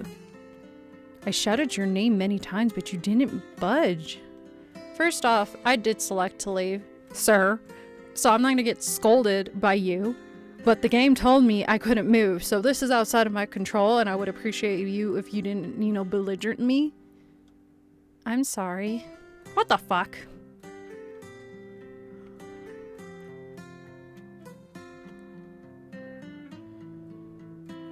There was a very thick black breeze. That's why I couldn't run. Damien's expression softened. I see. Thankfully, you're safe. To me, that's what matters the most. Attention all visitors. We've apologized for the technical error caused by our new dragon tamer. Currently, the situation is under control. Please remain calm while evacuating. How could they send someone with no experience to handle a dragon from the Daemon realm? After that, he led me out of the station. Because I gotta learn something. You gotta start somewhere to get somewhere, you know what I'm saying? You don't just right away pick up the skill by not doing the skill. But as soon as we got out, I noticed something was off.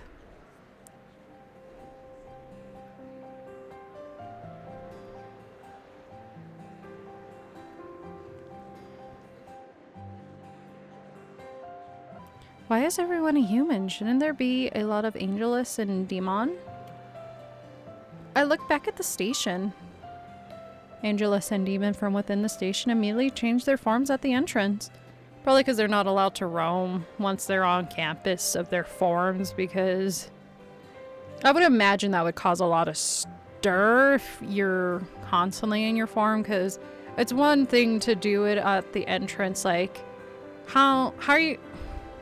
When you first meet people, you don't often remember their appearance, especially in a large crowded area like that, so I feel like maybe there it's a little more acceptable, but the moment you're on the premise of the school, it becomes a little more... You can remember people a lot faster at that point, so it would be easier to cause mischief, I would imagine, or problems. Their horns and wings disappeared. Damien, why did they all turn into their humans form? The Academy has a strict policy to erase racial differences. Here, no one is allowed to use their real forms. What? Come on! Damien then stopped one of the passing taxis. Come on, I'll take you to the dorm. We're going to the dorm, we're going to the dorm, we're going to the dorm, to the dorm. After a short drive, we got off in front of a magnificent building. I've noticed that this visual novel tends to use that word a lot.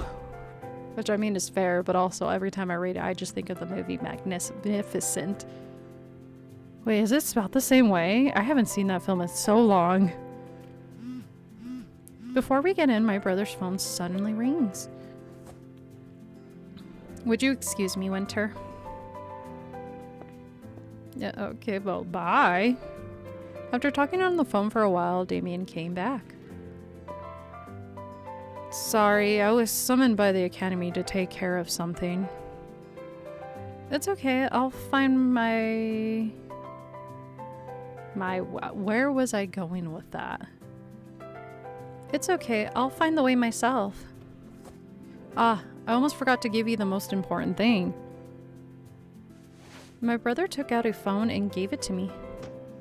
A phone? But I already have one. Phones from the human realm are unstable here. Besides, there are a lot of Academy What? Besides, there are a lot of Academy specific features on this phone. What kind of features? Damien didn't answer me. Instead, he smiled mysteriously. You will find out later. Okay, thanks, Damien. And after exchanging numbers with him, Damien left. Ooh, we get a phone.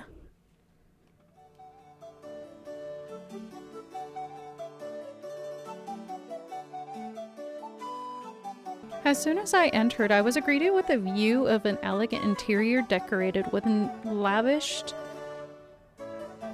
furniture. This dorm was quite big, and it could even be bigger than the Silver Wing Dutch mansion. Looks like the facilities provided by this academy are no joke. After asking the dorm keeper, I went to my designated room. I hope my roommate's friendly. Oh! Who are you? Ah! Ugh. I was surprised when the door I opened hit something. Ouch. Behind the door, a girl with brown hair clenched her forehead and wounced in pain. Sorry, are you alright? No need to apologize. It's my fault for standing behind the door. While still rubbing her forehead, she looked at me. By the way, you're my roommate, right? Come on in. I wonder who she's supposed to be, a human or an Angelus or a demon? The dorm didn't have much furniture, but looked comfortable enough. The room was filled with sunlight pouring in from the window. That is a beautiful view. I feel like the music turned up again. I thought I lowered it.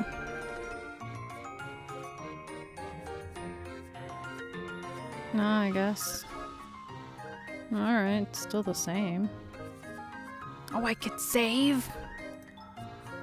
I didn't know that. Oh, it won't let me back up. Oh wait, we got memories? Now we have to look. That's a lie, I don't have memories. Nice to meet you. My name is Maya Ellsworth. Greetings, I'm Winter Silverwings. Oh, wait a minute. Suddenly, Maya walked over to her bed and started fumbling through her suitcase. She came back with a lunchbox. Ta-da! I have candied fruits. This is from my hometown in Angelus realm. Want to eat together? I knew it. I can't help but be stunned when Maya offered me her food even though we only just met. Why? Isn't that a kind gesture? A family establishment? Not that I'm assuming people would do that, honestly. No, I get why she meant that comment, actually. No, I'm sitting here and talking about it out loud. It tastes really good. At first, I was a little hesitant, but then Maya's happy expression made me unable to refuse. Okay, thanks for the offer. We sat together eating candy fruit while chatting about various things. Candy fruit, is that like the fruit that's encased in like sugar? Melted sugar and crystallized? Is that what they're eating? Or is it like actually legit fruit snacks? Maya, you're an Angelus, right? Yes, but my family is only low-rank Angelus. Low-rank Angelus? Do Angelus and Daemon's realms have a ranking system? From your clothes, you're from the human realm, right? Your dress looks very beautiful. Are you a gnome? No, noble. Just take me out. Just take me out. Yes, my parents are from the Dutch. Maya's face fell silent while looking at me awkwardly. What the heck? Doesn't Maya feel uncomfortable after hearing my family status? Unbeknownst to her, we're not humans. Why did I say that in a plural? We're a half. We're a mixed baby.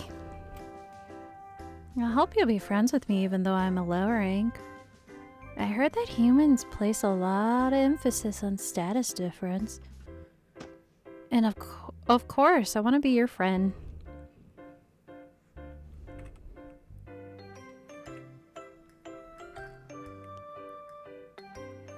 I'll go with that.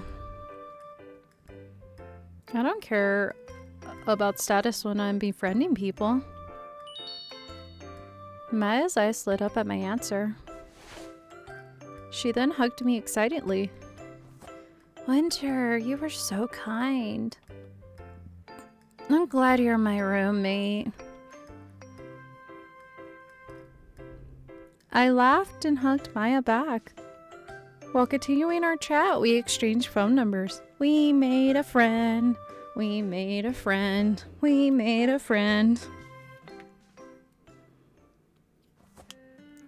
Oh no, what time is it? We were so busy chatting that I forgot to...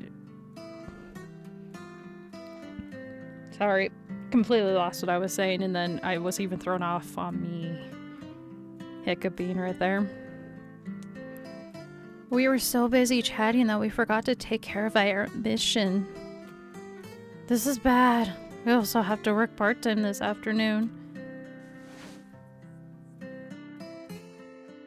Winter, have you registered and got your uniform?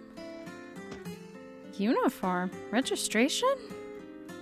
I haven't had time to take care of anything for the Academy. Then let's go to the Academy together. But you better get changed first.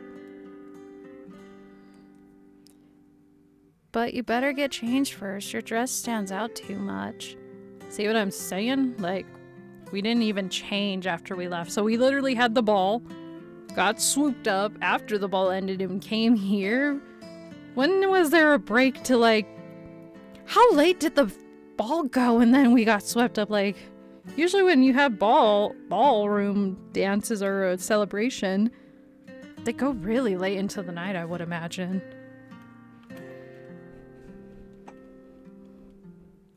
I remember the servants had prepared some clothes for me to wear around in the Academy. Oh, she looks so cozy.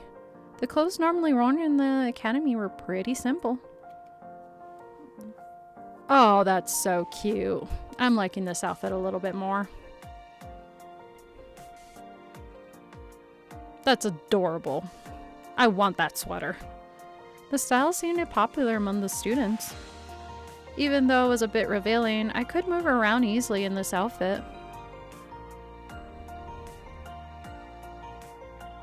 Wow, your outfit is so cute. My servants prepared it for me. They always have a good taste. Following that, we headed straight to the Academy to prepare for tomorrow's needs. I love how the brother didn't even tell her she needed all that. What the hell, brother? You weren't looking out for us. You just abandoned us. You just throw us in here and then say, oh, I'll see you later, but then don't even give us information on what to do? What is wrong with him? Seeing the Academy's front gate up close filled me with awe once again. Along the road, Angelus and Daemon statues stood firmly as if on ground. Oh, I didn't even notice that. I thought they were all the same statues. I just now only realized some of them have horns. Oh, and even their weapons are different. Interesting. The Academy's building looked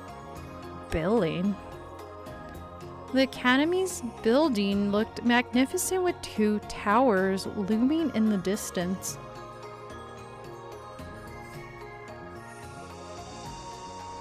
At the heart of the gate, the Academy's coat of arms was proudly displayed.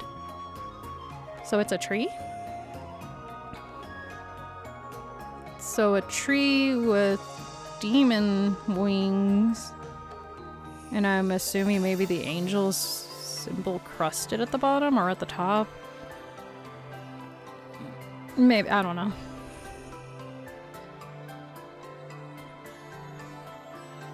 So this is the academy that accommodates students from the three realms. The Magical Academy. What counters await me here? Winter, I heard we have to go to the inner grounds. Come on. I followed Maya into the academy.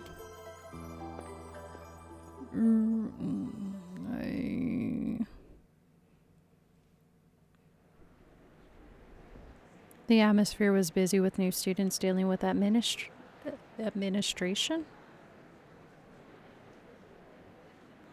Admission. The academy was busy with new students dealing with admission. Maya pulled me to join the queue in one of the lines. We can only get uniforms after registering here. By the way, have you seen our uniforms yet? They're really cute. I can't wait to wear that uniform to orientation tomorrow. Maya began to tell me how she was looking forward to her academy life. Good thing I queued with Maya. It would have been boring otherwise. Finally, it was my turn. I submitted various documents requested by the staff. Wait, is this real? The staff looked at me in disbelief and then read my documents again. Why is he looking at me like that?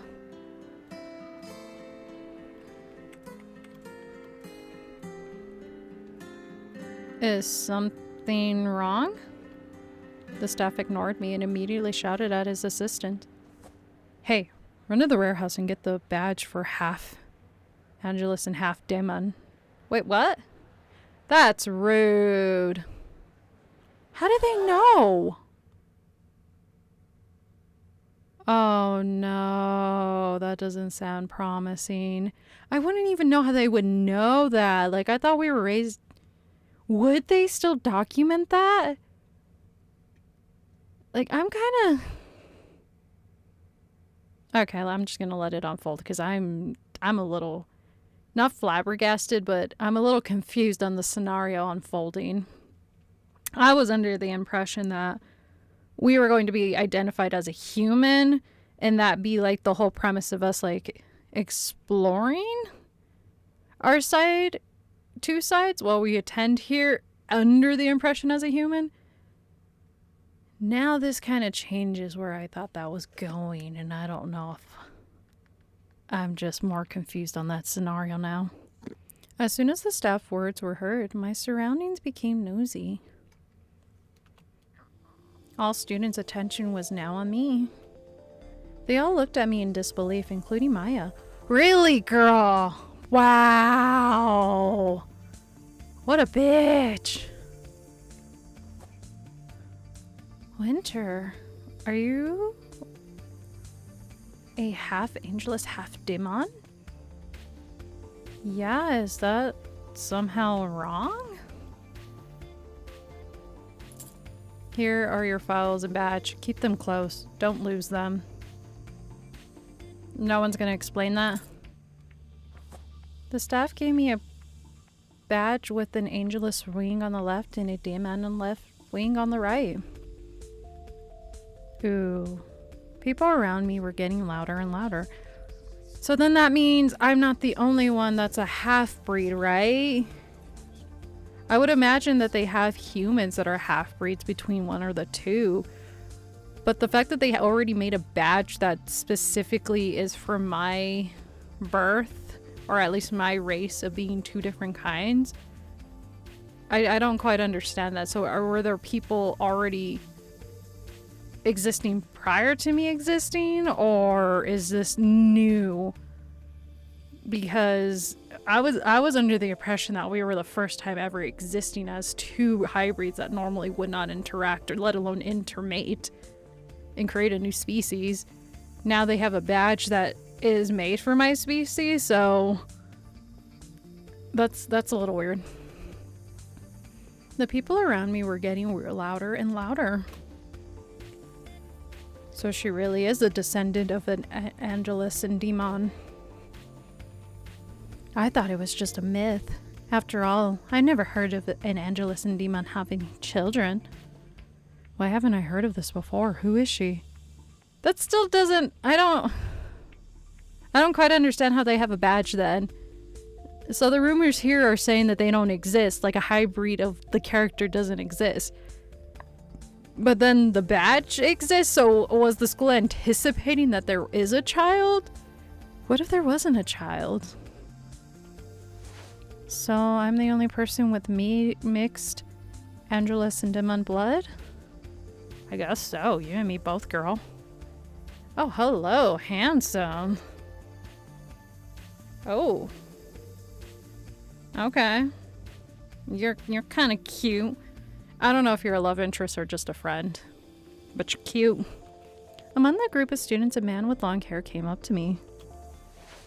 With a friendly smile, he introduced himself. Nice to meet you. My name is Seraphine.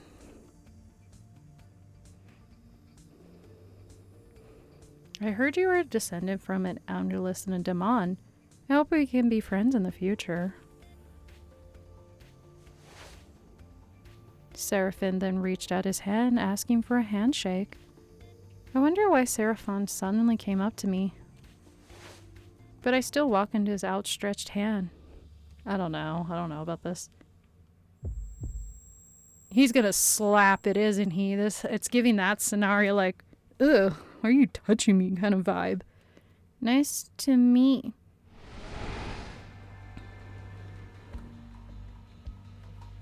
Yeah, I'm definitely thinking it's that kind of scenario. A feeling of heaviness suddenly came over me. I couldn't move a finger, as if something was holding me down. Interesting. My voice was caught in my throat. I can't move. What's going on? Oh, so that's what the badge looks like if you're a full angel.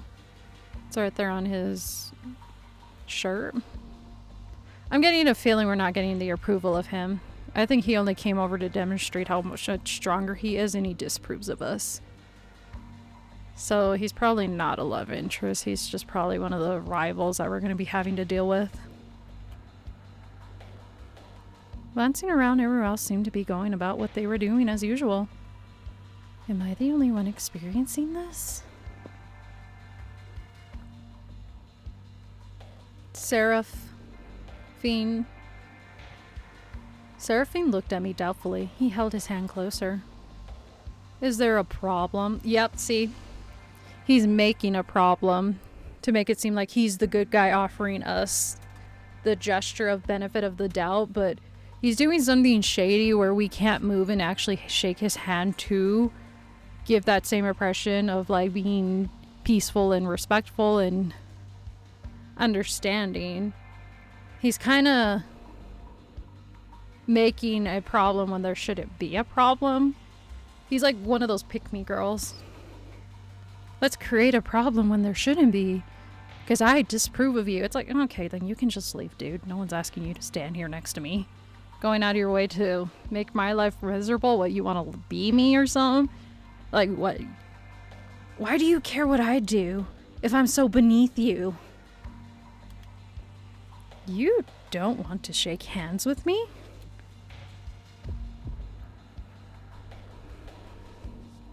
I began to hear whispers and murmurs about me. Look at that.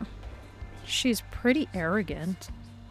Maybe she feels that she's above us because she's a half Angelus and half Daemon. I was starting to panic. What should I do? And in the midst of panic, the scent of flowers filled my nostrils. It's one of the love interest. Out of nowhere, oh shit, my dog just scared the fuck out of me. Out of nowhere, the flower petals surrounded us. And as this happened, my body started to relax. I can move. Just clasp that hand and shake it aggressively. Looks like she's nervous because you came out of nowhere. Someone tapped Seraphine's shoulder. Don't pressure her like that. The scent of flowers got stronger as the man with curly hair got closer. The wind and the flowers came from him? Luke. Apparently Luke was the name of the Angelus who just arrived. In an instant, Seraphine's expression completely changed. His friendly smile was replaced with a hateful look. Why did he suddenly change so drastically? Luke leaned closer to Seraphine and whispered to him, "Using your ability on a girl you just met is a good matters." Ability. See, I called it. I've played too many games and watched too many animes to have you pull a fast one on me. Boy, I have years of experience. Seraphine's ability froze my movement, and it looks like Luke saved me. I glanced at Luke.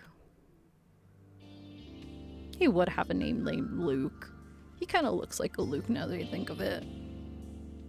He looked at me with a kind smile. You don't have to push yourself. I'm fine now. I stared at Seraphine. I better...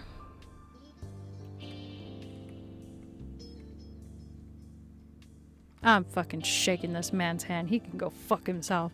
How dare he try to sit there and humiliate me? I'm gonna put that shit right back on you. Without hesitation, I immediately shook Seraphine's hand. Sorry, I was a bit surprised earlier. Winter Silver Wings, nice to meet you. But as soon as our hands touched, Seraphine looked straight at me. He gripped my hand tightly. Ouch. What are you doing? Seraphine then whispered into my ear. Disgusting. Sacred Angelus blood mixing with Daemon's dirty mud. What the hell's with this guy? I'm just doing it for appearances. I don't care what he has to say. Before I could reply, someone grabbed Seraphine's hand. You've gone too far. Apologize to her.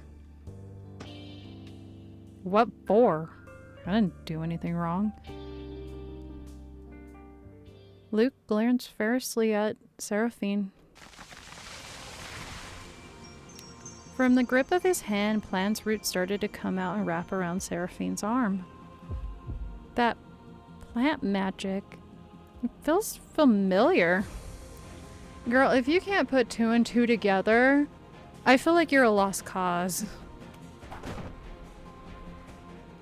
Let me go. You haven't changed at all. You're still foul-mouthed, never thinking about others' feelings at all. And for a few seconds there was silence. The surrounding air felt tense.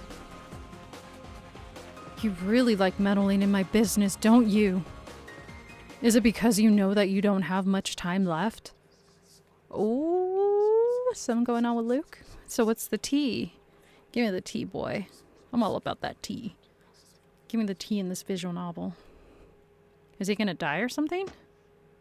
Oh, you just spoiled his secret. That's a big secret. Seraphine smacked Luke's arm with all his might. Without another word, he left us alone. Sorry you had to see that. It's okay, you helped me earlier. What just happened? I don't understand either. They seem to be fighting? I was starting to feel uncomfortable with everyone's attention. Maya didn't even step in, now that I think of it. She didn't stop Seraphine from doing what he did, and she certainly didn't voice any concern with our well-being. It's a pretty shitty fucking friend. Shall we go somewhere else first?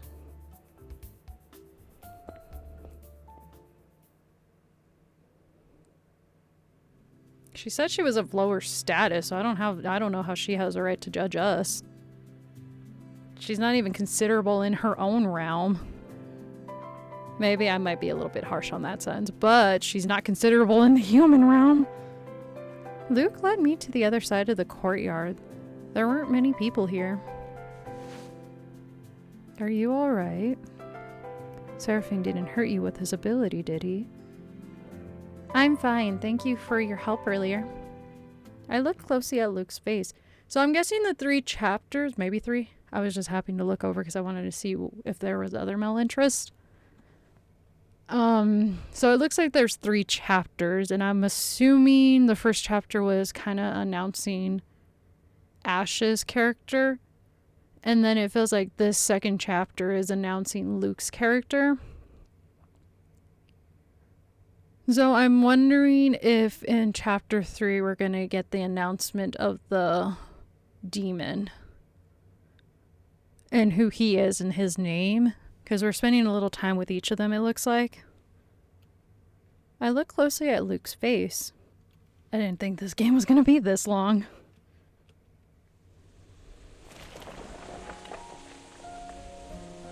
An Angelus took control of plant roots and removed all the debris from the building above me. I don't know how you don't put two and two together. I mean, just because he doesn't have his headpiece or his dashing outfit doesn't mean it's not the guy that literally helped you. He has the same hair and the same face and the same skin color. Your ability to recognize people is very concerning. Are you alright? Let's move out of the way. What? Are you alright? Let's move away.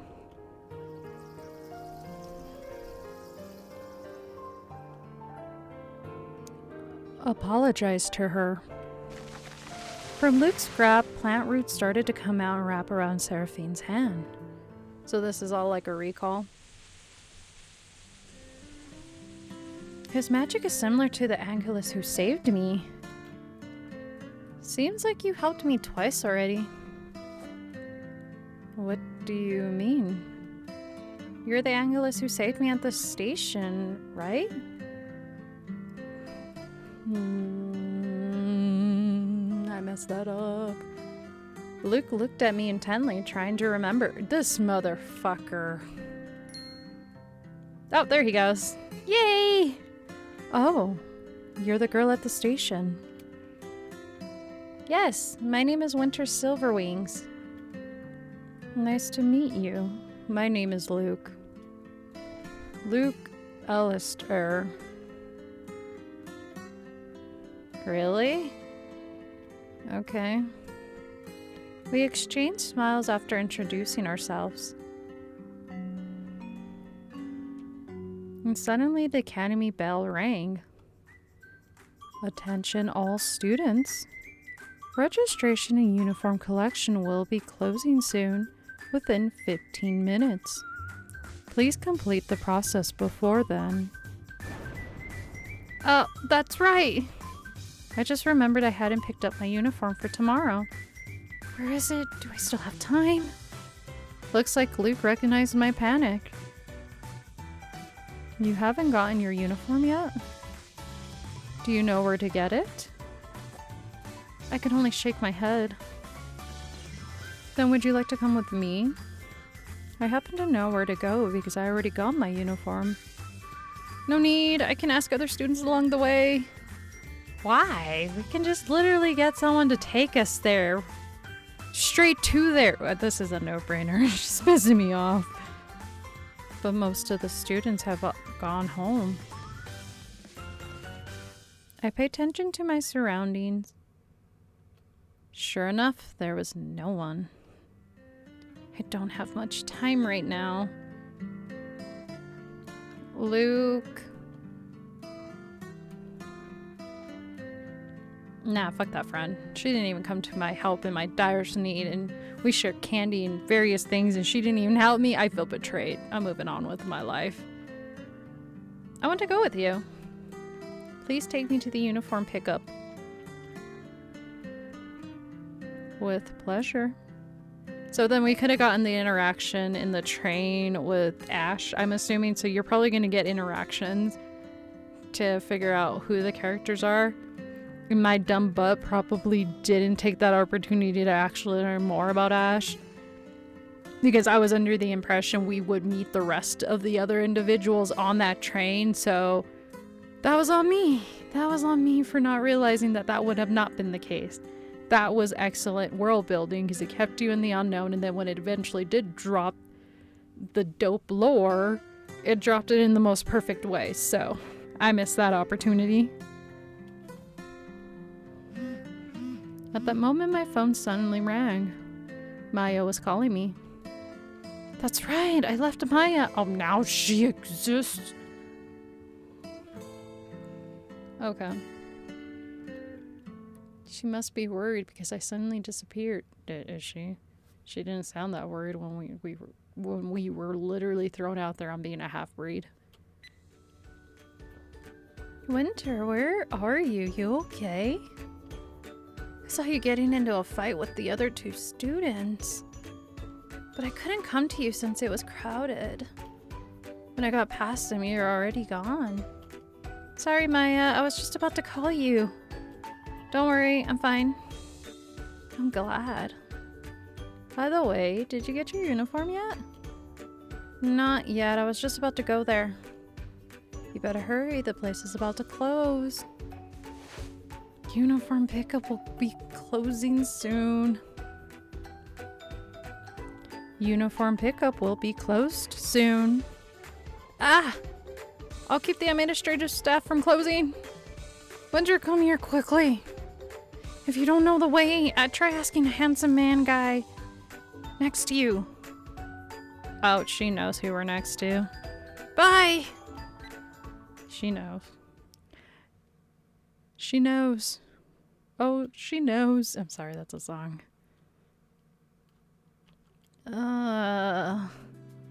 Your friend sounds really excited. Yes.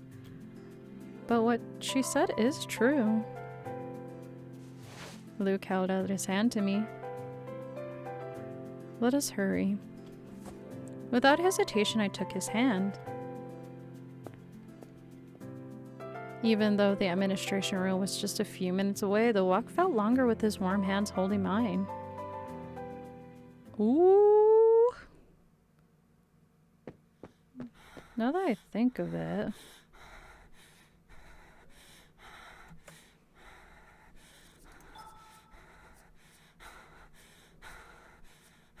Oh, okay. I might as well say. When I arrived, I could barely breathe after running so long. As soon as Maya saw us, she greeted us excitedly. My friend is here, sir. Excuse me, I'm here for the uniform. The staff glanced at me briefly.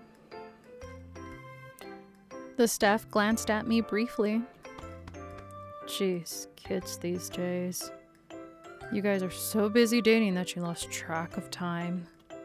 You're very lucky we hadn't closed up yet. And at that moment, I recognized Luke and I were still holding hands. That's not it.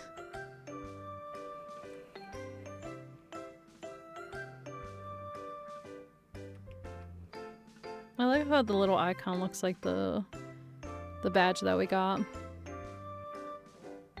He just helped me get here. Ha ha ha, you're such a shy couple. I glanced at Luke. Don't blush, what? His cheeks were starting to turn red, his eyes were looking the other way. Seeing Luke, I felt embarrassed for some reason.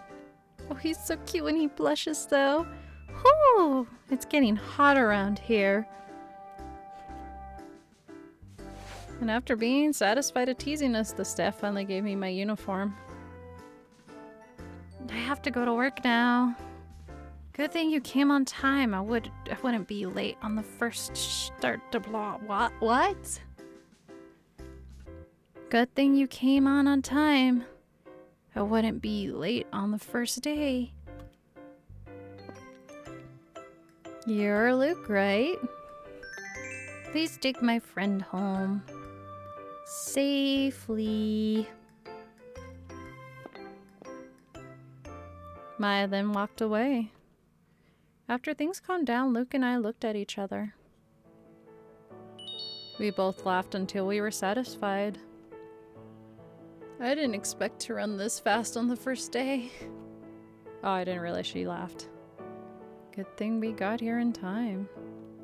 By the way, are you going back to the dorm rooms after this? Want to walk with me? I'm also headed there. Luke? I don't think we're gonna run into what's his name in this chapter, right? I hope I'm right about the individual chapters being one and then the introduction of the other for the demo. Okay. Okay. Let's go together. I still want to spend time with you. What?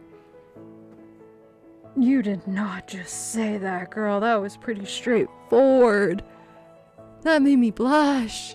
What the hell? Happiness flushed.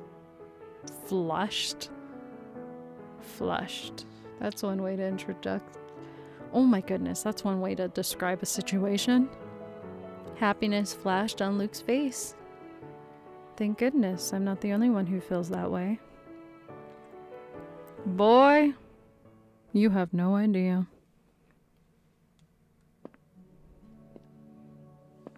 That afternoon, gentle wind accompanied us as we made our way back. While walking leisurely, we talked about various things. Luke seemed so friendly, so different from Seraphine. Even though they were both Angelus, how could they be so different? By the way, why did Seraphine use his ability on me earlier?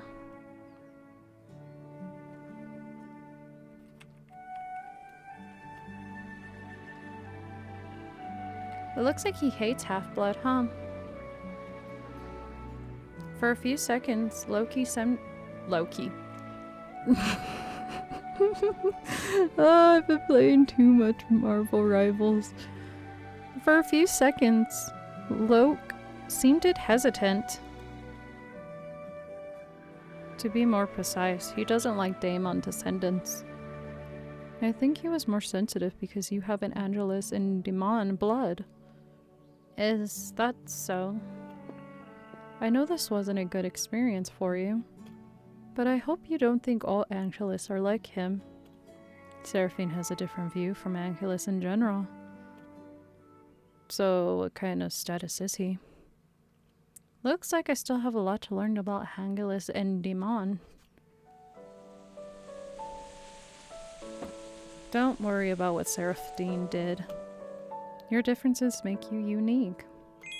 At least you're very fast. What? Wow, I stumbled that up hard. At least you're very special to me. He did it again. Stop. All the restlessness I was feeling disappeared. His words always brought warmth to those who hear them. It makes me feel like everything will be okay. A sudden gust of wind blew, scattering. A sudden gust of wind blew, scattering the tree leaves.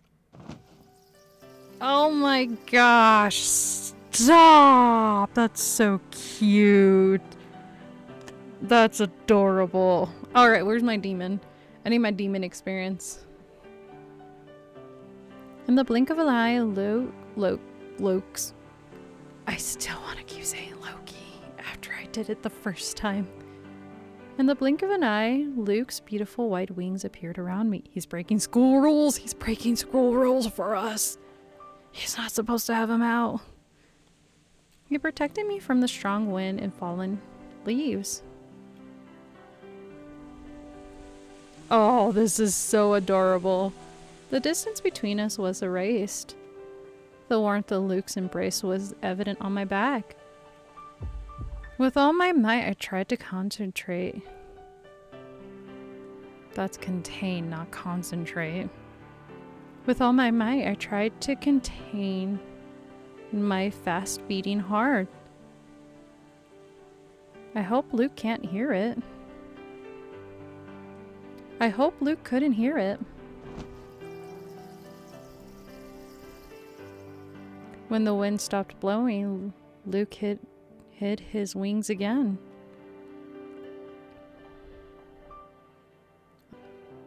Fortunately, no one's around. I shouldn't have spread my wings around the Academy. But it just happened. This is our secret. But what happened is our secret. That's okay. I misworded that. Yes. What just happened is our secret. His words kept ringing in my ears. Our secret. Even though it was only a small thing, for some reason I couldn't help but smile.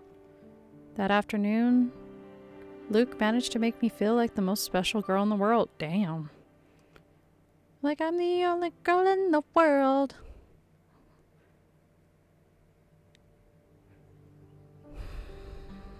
The next day, when I opened my eyes, Maya looked ready to go. What's the uniform look like? Are you leaving now? Orientation is still 2 hours away.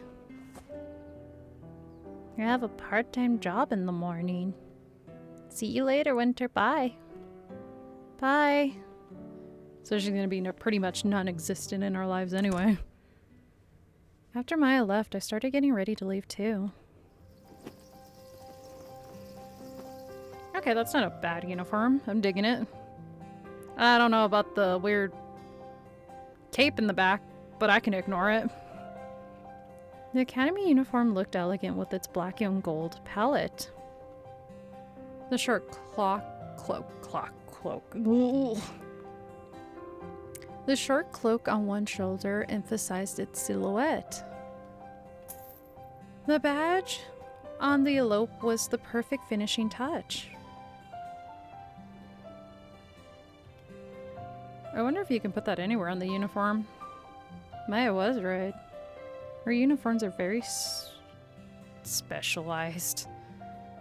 Maya was right. Our uniforms is very fashionable. First day at the academy. Let's give it our best. I was about to leave. I saw the ring that Flynn gave me on my desk. I haven't heard back from Flynn since yesterday. I should try to contact him. Following Flynn's instructions, I pressed the gem part of the ring. But no answer. After several tries, the result was still the same. Why isn't he answering? All kinds of negative thoughts went through my head. But I quickly kicked them out. Maybe Flynn is busy managing the duchy. I decided not to think about it and left. Duchy, Dutch, I don't know. I'm moving on. Because it was still early, the city was not as busy as yesterday. However, some shops have started to open. Apparently, they provided breakfast for Academy students. Among the rows of buildings, one of the shop signs caught my attention. Caught my eye. The board was hanging from rusty wires. I felt like it was going to break and fall soon. This is very dangerous. I think I should tell the shop owner. I think you should mind your own business. An old lady stood under the rusty board. She looked confused, like she was looking for something. Why is she standing there under that rusty board? But before I could do anything, it happened. The last wire supporting the board finally broke. And my heart stopped. What? My heart felt like it had stopped. My body started moving on its own. Watch out! Oh, hello, handsome. You're even as good looking as your demon form in your human form. Along with me, another student jumped in shouting and pulled the old lady.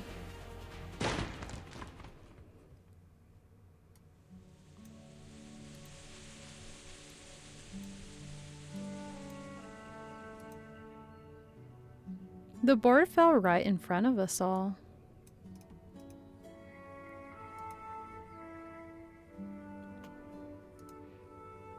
I didn't want to imagine what could have happened if we were just a little late.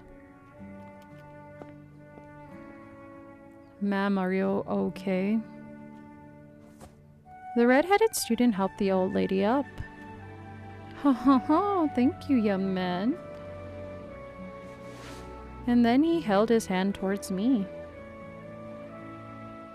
You too. Are you okay? Yes, thanks. A middle-aged man came out of the shop in a panic. Sorry. Was anyone hurt? Fortunately, none. The man immediately heaved a sigh of relief. Sir, we almost lost a life today. Why don't you fix the hanging right away when you knew it was broken? Sorry. The shop owner's face immediately showed remorse. But the red-headed student kept lecturing him.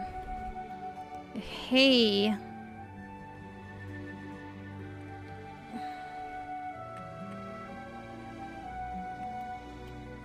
The important thing is that everyone is safe. You don't need to keep lecturing him.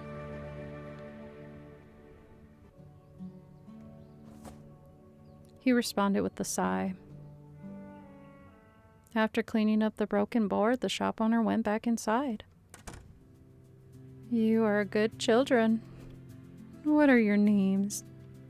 My name is Winter Silverwings. I'm Vel. Vel de Lucifer? Okay. That's actually a pretty interesting name. It actually has character to it, it sounds like, compared to everyone else's names. Vel de Lucifer. Well, thank you for saving me, Vel Winter. Hearing the old lady, Vel and I looked at each other. Vel was starting to pay close attention to me. Oh, look at that! That's kind of cool. So their badges are both black wings. So I'm guessing the badge for the angels is going to be both white-winged badges. So his is completely black, and I think the angels will be white. I'm kind of curious what the human badges are going to be presented as. So I wonder what that'll be. But why are you looking at me like that? I think I might have seen you before, but where? Ah, you're the girl from yesterday. Suddenly I immediately thought of the demon that saved me. Oh, you're the demon that destroyed the rebel. You're really cool. Cool. Oh, look at him blush. He's so cute. He's just a cutie. Looks like he was taken aback by my sudden compliment. He immediately tried to control his expression. I'm glad you're okay. Be careful next time. Oops. I like stood up a... I don't even know what that says. Cuticle oil, I think it is. Oh, young people now these days are full of enthusiasm. By the way, old lady, why weren't you paying attention to your surroundings? Damn, just put her on blast. You almost got hit by a falling board. I'm looking for my little lost dog. My poor furry child, he must be scared. Her worried face made me want to help. I'll help you find it. I'll also have nothing to do. I'll join you. Oh ho ho, even though you seem like a rough kid, you're actually very kind. What the hell, old lady? Bill tried to hide his embarrassed face. Oh, he's just a big softy. He may look rough and rigid on the edge, but he's just a big, soft, squishable, fluffy, inside teddy bear. I can't believe he can make such an expression. He's making it, and I'm here for it. We all decide to split up and look around.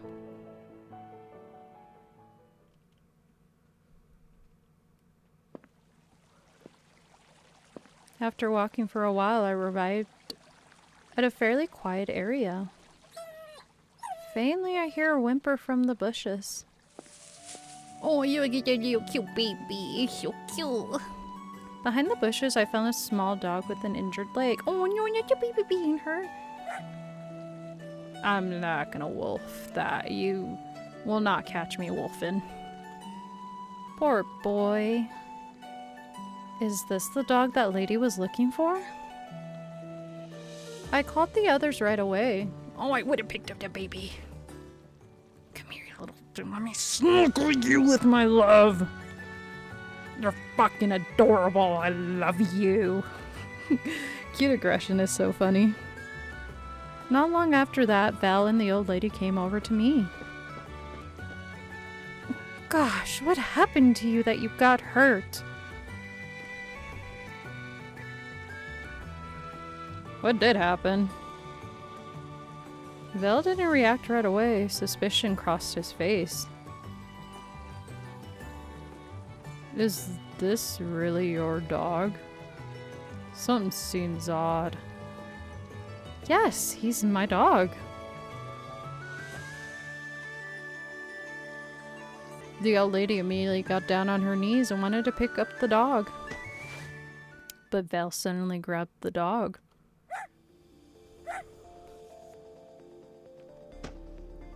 What are you doing? He's crying in pain. Put him down, quick! I got a bad feeling about this dog. Something's wrong.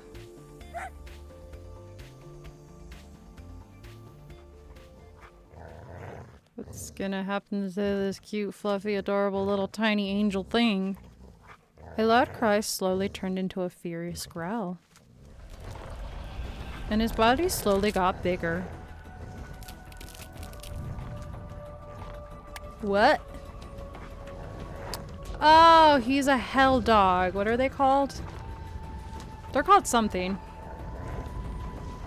The Gatekeepers of Hell. It's not Hades' dog. I don't remember what the name of that dog is called, but there was a lore that I remember reading during college that mentioned like certain dogs that guard the under hell, and it's not the big dog for Hades. This was like a dog separate from that, maybe. But it helped Death to like locate and put Soul somewhere, so I'm guessing it's that. The cute little dog turned into a horrifying, ferocious monster.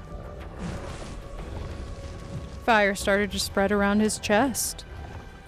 Every time he breathed, hot embers followed. His sharp claws looked like they could tear anything apart. Oh. This strange sight left me speechless. I couldn't believe my eyes. The monster started to go wild and attack everything around him. Stop! Why are you being so naughty? Oh, it's still her dog. The movement stopped as soon as he saw his owner. Oh. In an instant, he shot straight at the old lady, ready to pounce on her. Watch out!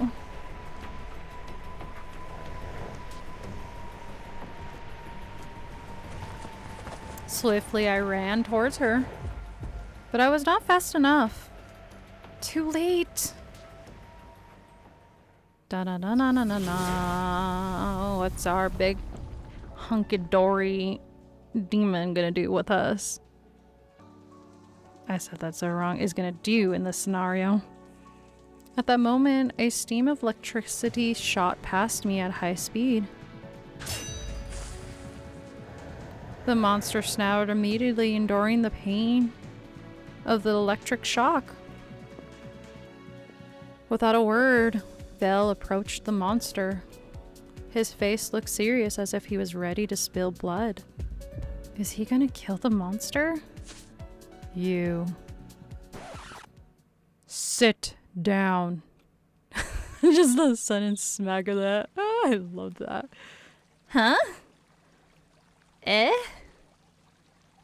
I wasn't sure if it was because of Vel's dominant aura or because of his commanding voice. The monster seemed scared and immediately obeyed Vel's words. I almost slipped and made that noise because I'm so used to reading hand. Again, the dog obeyed Vel's orders. Good. Smart boy. Vel stroked the monster's head while praising him. Oh, you two are really interesting. This is the first time I've met students like you. Huh, this is an easy problem for me. But this was really your pet? But is this really your pet? The old lady walked over to her pet and started scratching his chin. He's a hellbound. There we go. There you go. That's what I was trying to remember. I was like, what is the name? I remember reading a book that had the name, but I could not for the life of me find it in my brain. I was scouring through so many Impedias in my brain trying to remember what it was, and I just couldn't. And I was like, the only description I can give is that like it helps death and it moves the souls, but I don't know what it's called. Or in the story that I read, that's what they did. I've heard of hellhounds. They are creatures from the realms of darkness. They resemble dogs and their bodies are covered in fire. He is one of the monsters used for combat training at the Academy. But today he suddenly ran away and disguised himself as a puppy. To be honest, I was too lazy to look for him. Fortunately, there were 2 kind-hearted students who were willing to help me. Huh? Ma'am? You tricked us? She a sly dog. You tricked us? Of course not. I just forgot to tell you about it.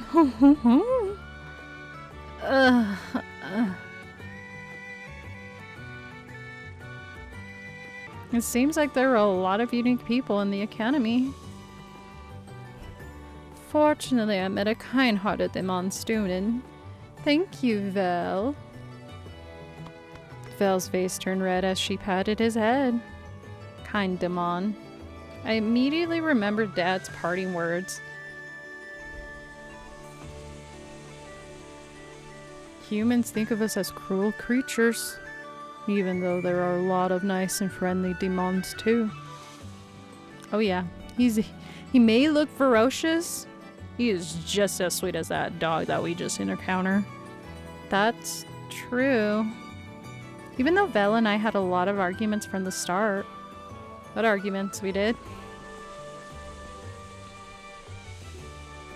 Sir, we almost lost a life today.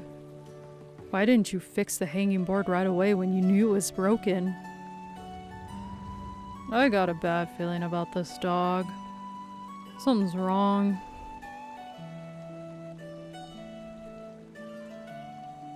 Everything he did was for the good of the people around him. Sorry I misunderstood you. You're really awesome. The blush on his face became more pronounced. I know, but cut it out. He's shy. Oh, he's just a big softie. Ah, yes. Children Academy orientation is about to start. Don't be late or you'll be punished. Laughing, the old lady suddenly disappeared into a thick fog. What? You gonna take us? Academy. Orientation? We forgot what we were doing. Oh no! We totally forgot about the Academy orientation!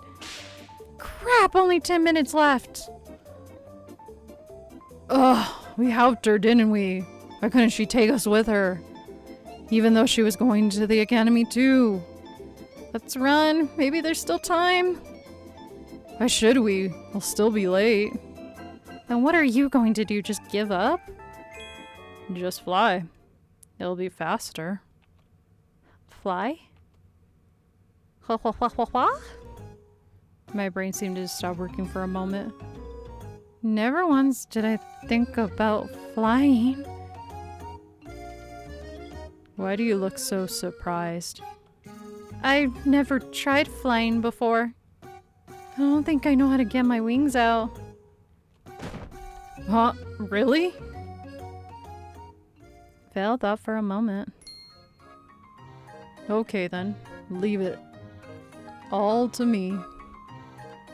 I'll fly with you in my arms. Oh, fuck no. Gross. Cute, but gross. How's that? Great idea, right? I've never flown before. Are you sure everything will be okay? I won't let anything happen to you. Flying should be faster than running. What if I say I'm scared? Do you think he'll hold us tightly? I'm scared. Sorry, I'm still not sure about all this. No! I ruined my chance! No! No! Fuck! No, wait. Can I? Wait, can I? No! Alright, there we go. Finally came back because I was not happy that I missed out on that. I thought he was gonna hold us. So here we are. Did take around like 4 or 5 minutes just to get back to where I needed to get back to. So I'm just gonna zoom past that. Because I already read all that.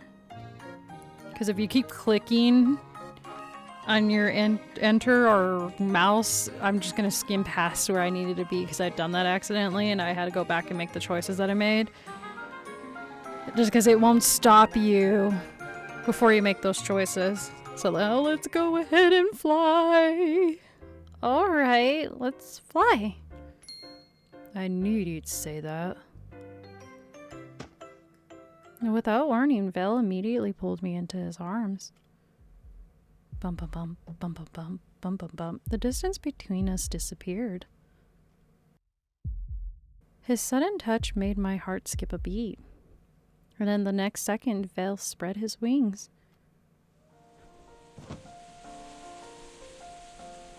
I liked you better in your other outfit. The school outfit does not do you justice, sir. The first words that popped into my head was beautiful. With a dark red color, he managed to lure me into his charm. Framed in black and gold accent, his wings looked so elegant. Not only that, a pair of horns appeared on each side of Vel's head. Hold tight if you don't want to fall. Wait!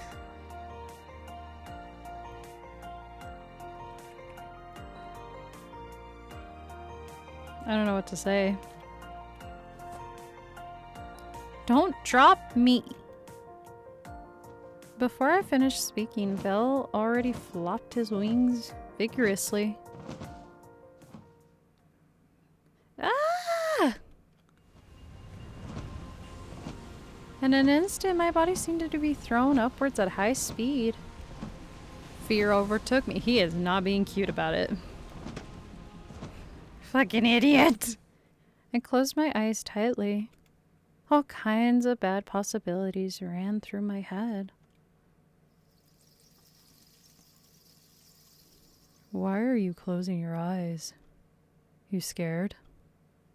Vel's words, what? Vel's soft whisper tickled my ear. The rhythm of his heart was a smoothing melody. You have nothing to fear. If you close your eyes, how can I show you this beautiful view? Trust me and open your eyes. Vel's words seemed to ignite Vel's words seemed to ignite courage from the deepest parts of me. I slowly opened my eyes. Oh, you're just a be cute, Fluffy. Look at the cute Fluffy. He's adorable. I'm so torn between him and the angel. Like, he's just a big ball of fluff. And I'm here for it. The first thing I saw were Vel's charming golden eyes. His hair danced with the wind. His masculine face was framed by sunlight. You damn right it is. Oh, that's uncomfortable for me. But great for our protagonists. We were both wielding through an endless line of clouds. Below me, the panoramic view of the city stretched out like a painting. I couldn't hide my admiration. How is it? Flying ain't half bad, no? You're right. I'll never forget this sight. And for a moment, I drowned myself in oh. But things started to get awkward when Vale didn't say a word. Why is he so silent? He was talkative earlier. What happened? What happened? Are you tired? Nope. And after that short answer, he avoided my gaze. Was he just staring at us? Was he admiring the view? Or dazzling? Or pretty in the light, in the sky? Are we the first girl he took up here? If we are, gimme. I earned that title. Why did he suddenly become like this? Did I say something wrong? My negative thoughts were immediately dispelled when I saw the changing breeze.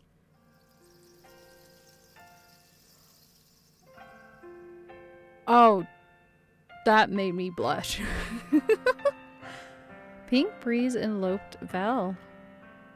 Was he shy?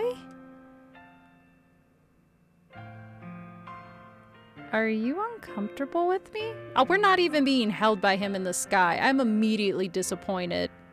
I really wanted to see that concept art. Huh? Not at all. Val seemed to catch my drift right away. I'm just a little nervous. You're not the only one experiencing something for the first time. He then fell silent. Told you. We're his first girl out in the wind. We earned it. I waited for Val to continue his sentence. I've never flown with anyone before. Especially a woman. Gasp. Look, gasp. His cheeks started to grow a red hue. Girl, I'm getting a red hue from this situation. Stop being so damn cute. A slight smile returned to his face. Looks like the both of us are experiencing new things, huh? I wasn't sure anymore. Were these fragment heartbeats caused by euphorium or by his words?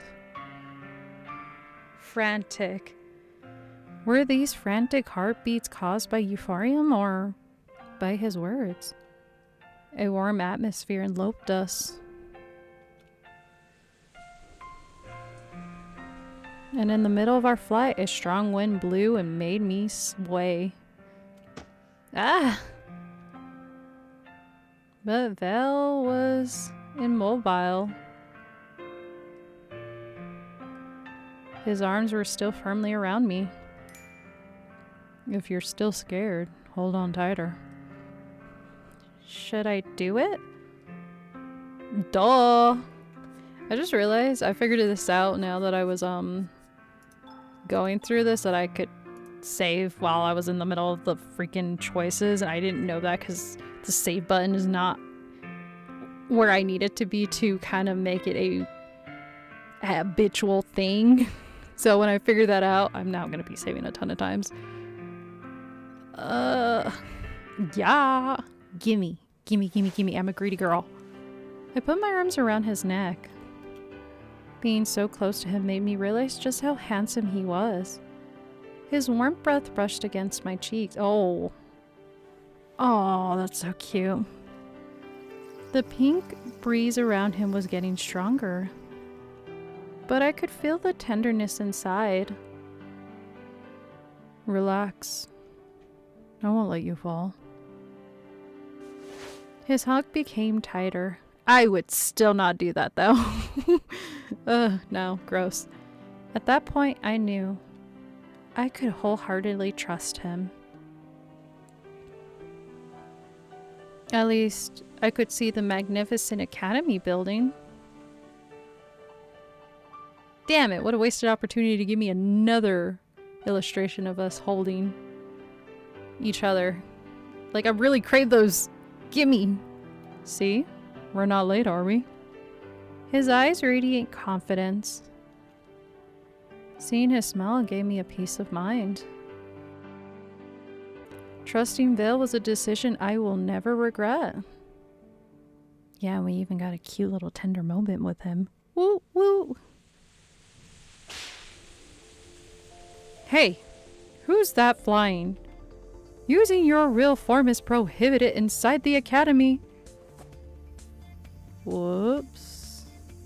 He knew exactly. I'm just kidding. He probably forgot. And in that instant, Vel immediately descended to the ground. After releasing me, he immediately hid his wings and horns. Real form? I didn't see any wings on us. Real form? I don't see any wings on us. Looks 100% human.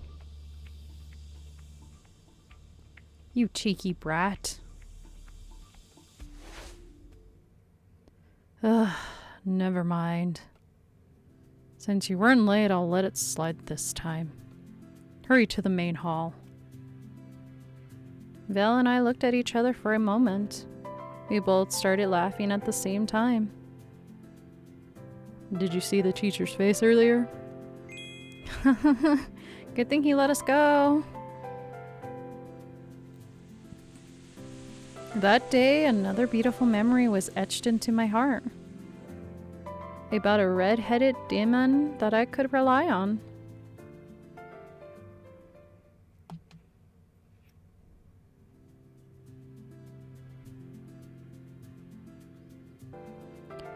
While walking with Vel, I caught a glimpse of a little boy. He looked like he was having a hard time carrying a big bag. But why did he look familiar? Wait. I turned around to confirm what I just saw. Finn? Why is he here? Shouldn't he be in the human realm? Without a second thought, I ran after him. Finn, why are you here?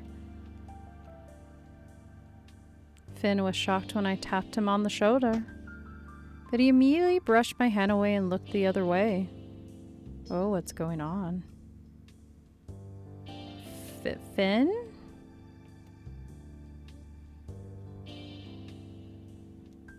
I'm gonna ask this. Yeah, I'm gonna say first and then ask that.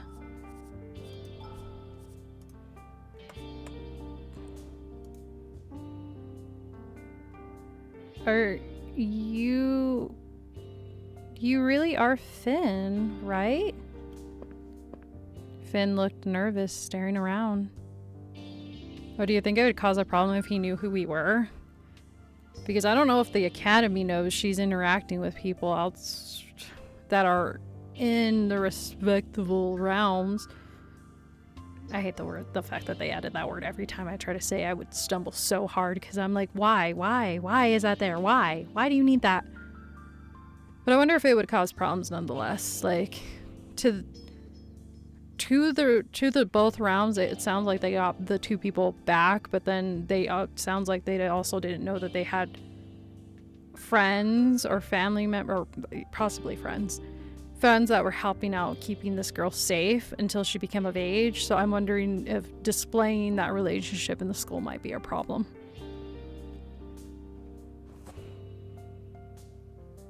Please don't come too close to me right now, sis. I immediately realized that something was wrong. Not only that, on the back of Finn's hand there was a tattoo I've never seen before. What tattoo is that? Hey, why did you just walk away all of a sudden? Wait, who's this kid? Huh? He's my brother? Vel frowned his brows as he looked at the back of Finn's hand. You. Finn, where are you? A beautiful purple-haired demon approached us. She looked annoyed. Why are you walking so slow? Lilith. Of course they would have fucking demon-ass fucking names. No, Vel. Long time no see. As Lilith drew closer, Finn's face grew more troubled. He didn't dare to look at Lilith. She then looked at me and smiled, meaningful. Ah, and who is this? Finn, what's your relationship with this stupid-looking girl? Stupid-looking girl? She's a nobody. I don't know her at all. Finn's answer doesn't seem to please Lilith. Do you think I'm deaf? I heard you call her sis. Finn immediately looked down. He couldn't reply to Lilith's words. Stop!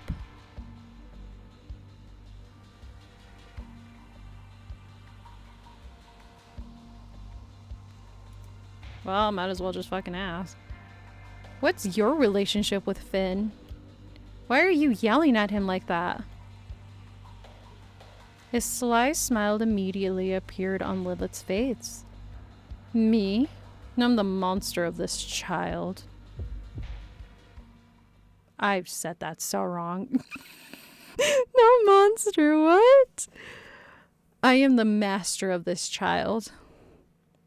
Master?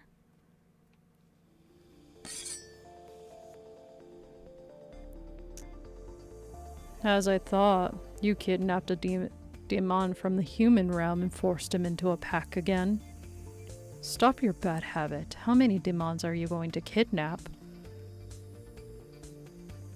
I was bored with my previous mate, so I went looking for a new toy. Lucky I found this adorable child. How did Finn become your servant? He's the head of the Silverwing Duchy. And? Rather, it's royalty or commoners. It has nothing to do with us demons. Obviously, this low-ranking demon had already lost to me.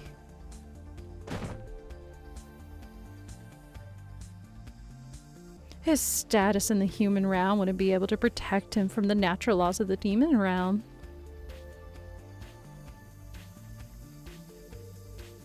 Did that have anything to do with the ranking systems in the demon realm? But her words still don't make any sense. Isn't it forbidden to bring servants to this academy?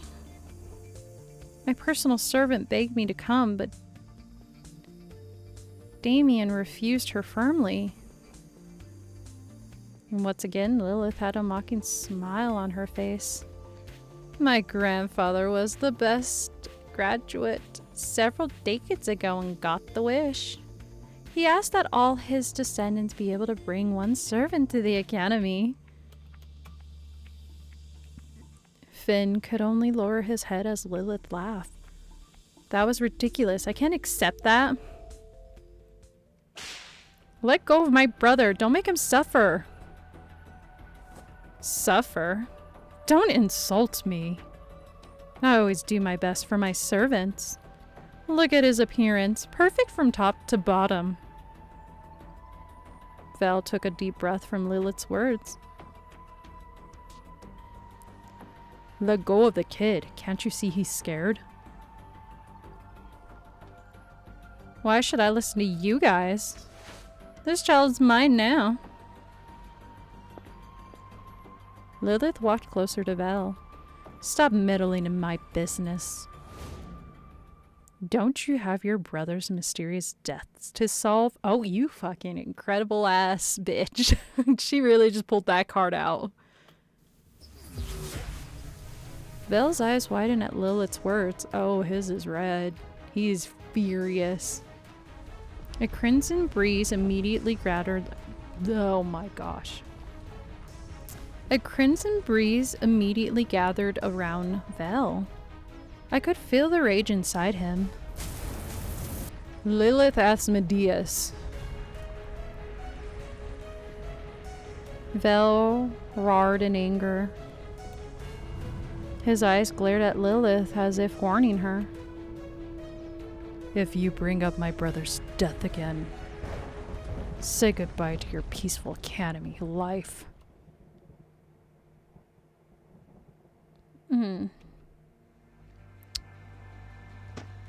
Lilith bit her lip. Her face looked dissatisfied. Maybe you have special rights, but don't mess around in the Academy. Don't do anything to damage the image of our people. Not to mention abuse those weaker than you. I can do whatever I want.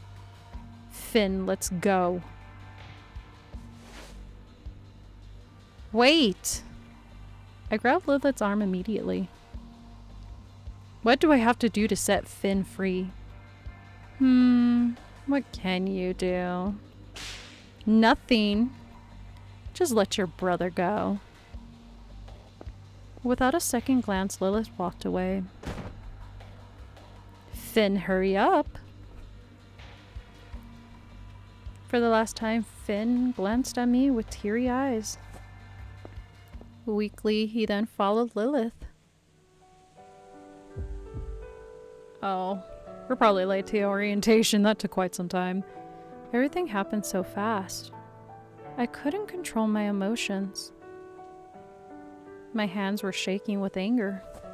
Why was all of this happening? Was there no way to set free? Was there no way to free Finn? At that moment, Damien's words crossed my mind. If you manage to become the best graduate, the Academy can grant you one wish. Oh, I thought we were going to use that wish to meet our parents. That would have been preferred, but I guess this could also work too. Celestia's Academy is prestigious. It was founded by influential people from the respective rounds of Angelus, Daemon, and Human. So they can grant almost any request. I wonder what the brother will say. Will we even interact with him in the storyline? Any request? I made up my mind. That wish will be mine. Dun dun dun dun dun dun. We concluded probably chapter 2. Whatever it takes. I will be the best student. Wait for me, Finn. I will free you from Lilith.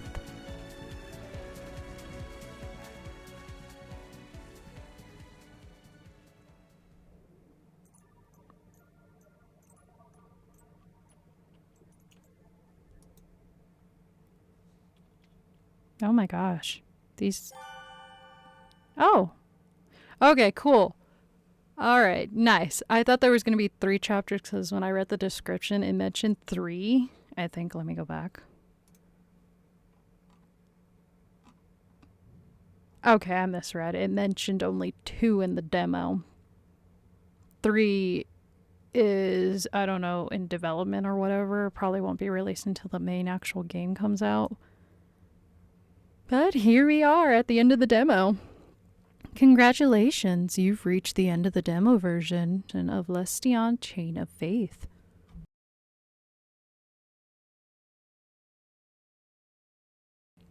To experience the full adventure, unlock the complete chapter by purchasing the full version of the game. Enhanced?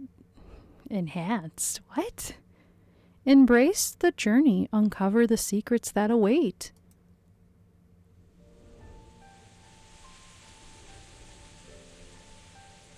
Oh, we even get an ending.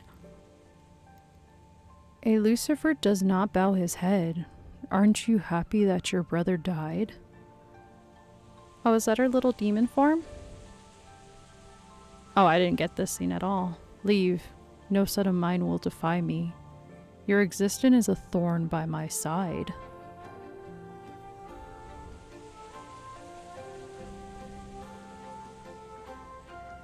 You'll do this for our sake, won't you? Rejoice, you have been chosen. Oh, that's cute that they give you like little bits and pieces of the characters and their lovely art. Give up. You'll never get him back. A half-blood. How filthy. We're all rooting for you. Join me. We'll make this world anew.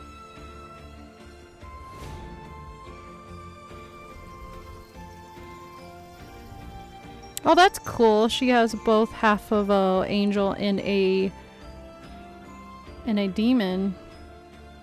Okay, yeah. That's the end of the demo. I don't know what they mean by purchasing chapters or purchasing the full game. Oh, I guess the full game is already out because last time when I checked it wasn't, or maybe I just wasn't paying attention. Okay, wait, there's bad endings? What? Okay, gallery. Oh, maybe Ash has that? I don't know what that is, but it didn't conclude Luke's. No, it didn't, so I wish we could meet our parents. That would be kind of cool to see what they look like. But I guess we're never probably going to be able to wish that, so. Because we got to currently say Finn, who is also in a bad situation. Anyways, that's Celestia Chain of Faith. I kind of didn't like the build up to the lore of the game. It felt like it was being rushed and you were kind of being thrown into it for a good chunk of it. And then when we got to the setting, it felt like it kind of slowed down. And then we got to interact a little bit more, got to feel the environment and the lore, the setting of the lore and her situation in it, and then how she's going to affect the Academy in the process. And then we get to meet the male leads, which are the three. So we have Ash, we have Vel, and then we have Luke. Interesting names, by the way. I wonder if there's some meaning behind that. I'm pretty sure I can probably look up the meanings and see how they kind of fit in the context. But yeah, so unfortunately I didn't get Ash's route when I was in the train, so I didn't know what that would look like. Maybe I might come back and include that. It is a very long game, so we're looking at like possibly 3 hours.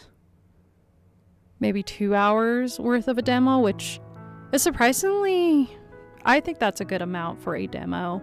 I played games that come around that time of like 2 to 3 hours for the demo to give the people exactly like, oops, sorry, I had something in front of my screen that I knocked down.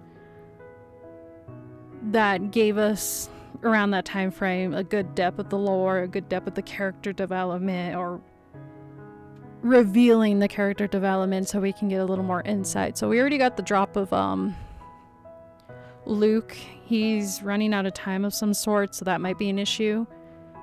We got Vel, whose older brother or brother, I don't know if it was younger or not, has passed away mysteriously. And I'm wondering if he's got to figure it out while we're figuring out our own identity at the school and maybe helping him. I don't know about Ash because, again, since I missed out on that train ride, I don't entirely know a lot about him. I am getting a hint that he's probably dealing with a lot in terms of like his mom being a big target amongst other people. It seems like from the trailer's ending, he might have some kind of conflict with his own family. I'm wondering with his dad specifically. Maybe some sort of situation going on there. And then there's us, who we just found out our brother is now in a pack with a demon. So we might just end up using our wish to figure something out with him, which is unfortunately because I really, really want to see if she ever meets her parents. That's kind of where I thought the wish was going to go to, but I guess this makes way more sense. I mean, that's her family. That's someone she grew up with. So the game is currently out if anyone really wants to try the full well, not the full demo, but the full lengthy game. It looks like there's a lot more involved in it, and I'm I'm interested in playing the full game and maybe getting it one day and then sitting here and playing it in a longer session of a series. So maybe at some point getting it and then playing Wednesday series on it and then going from there. Otherwise, yeah, this was interesting. I liked the little interactions with the characters, the NPC males, their build up to the romance was certainly what you would expect in a visual novel. Each one interacting surprisingly in their own way, which I do like. I love when characters have their own different kind of demeanors. We learn Luke is very soft, so he looks exactly what he would appear. He's the cinnamon, is the cinnamon. Val doesn't look like a cinnamon, but is a cinnamon on the inside. So I'm so looking forward to seeing how they're gonna unravel as the story goes, and then the main character herself, because she feels very three-dimensional. So not most female characters that are in the scenario feel flat and two-dimensional. So it feels like there's a lot more to her. The English is actually pretty good. I'm wondering if the people that made this game is naturally speaking English, or if they had someone that translated it, and that was really good on translating whatever language it was from into English. Every sense kind of flowed very organic and natural, like an English speaker would do. So yeah, that's the end of this demo, and I hope you guys have a great Friday. Until next time, I shall see you. Bye!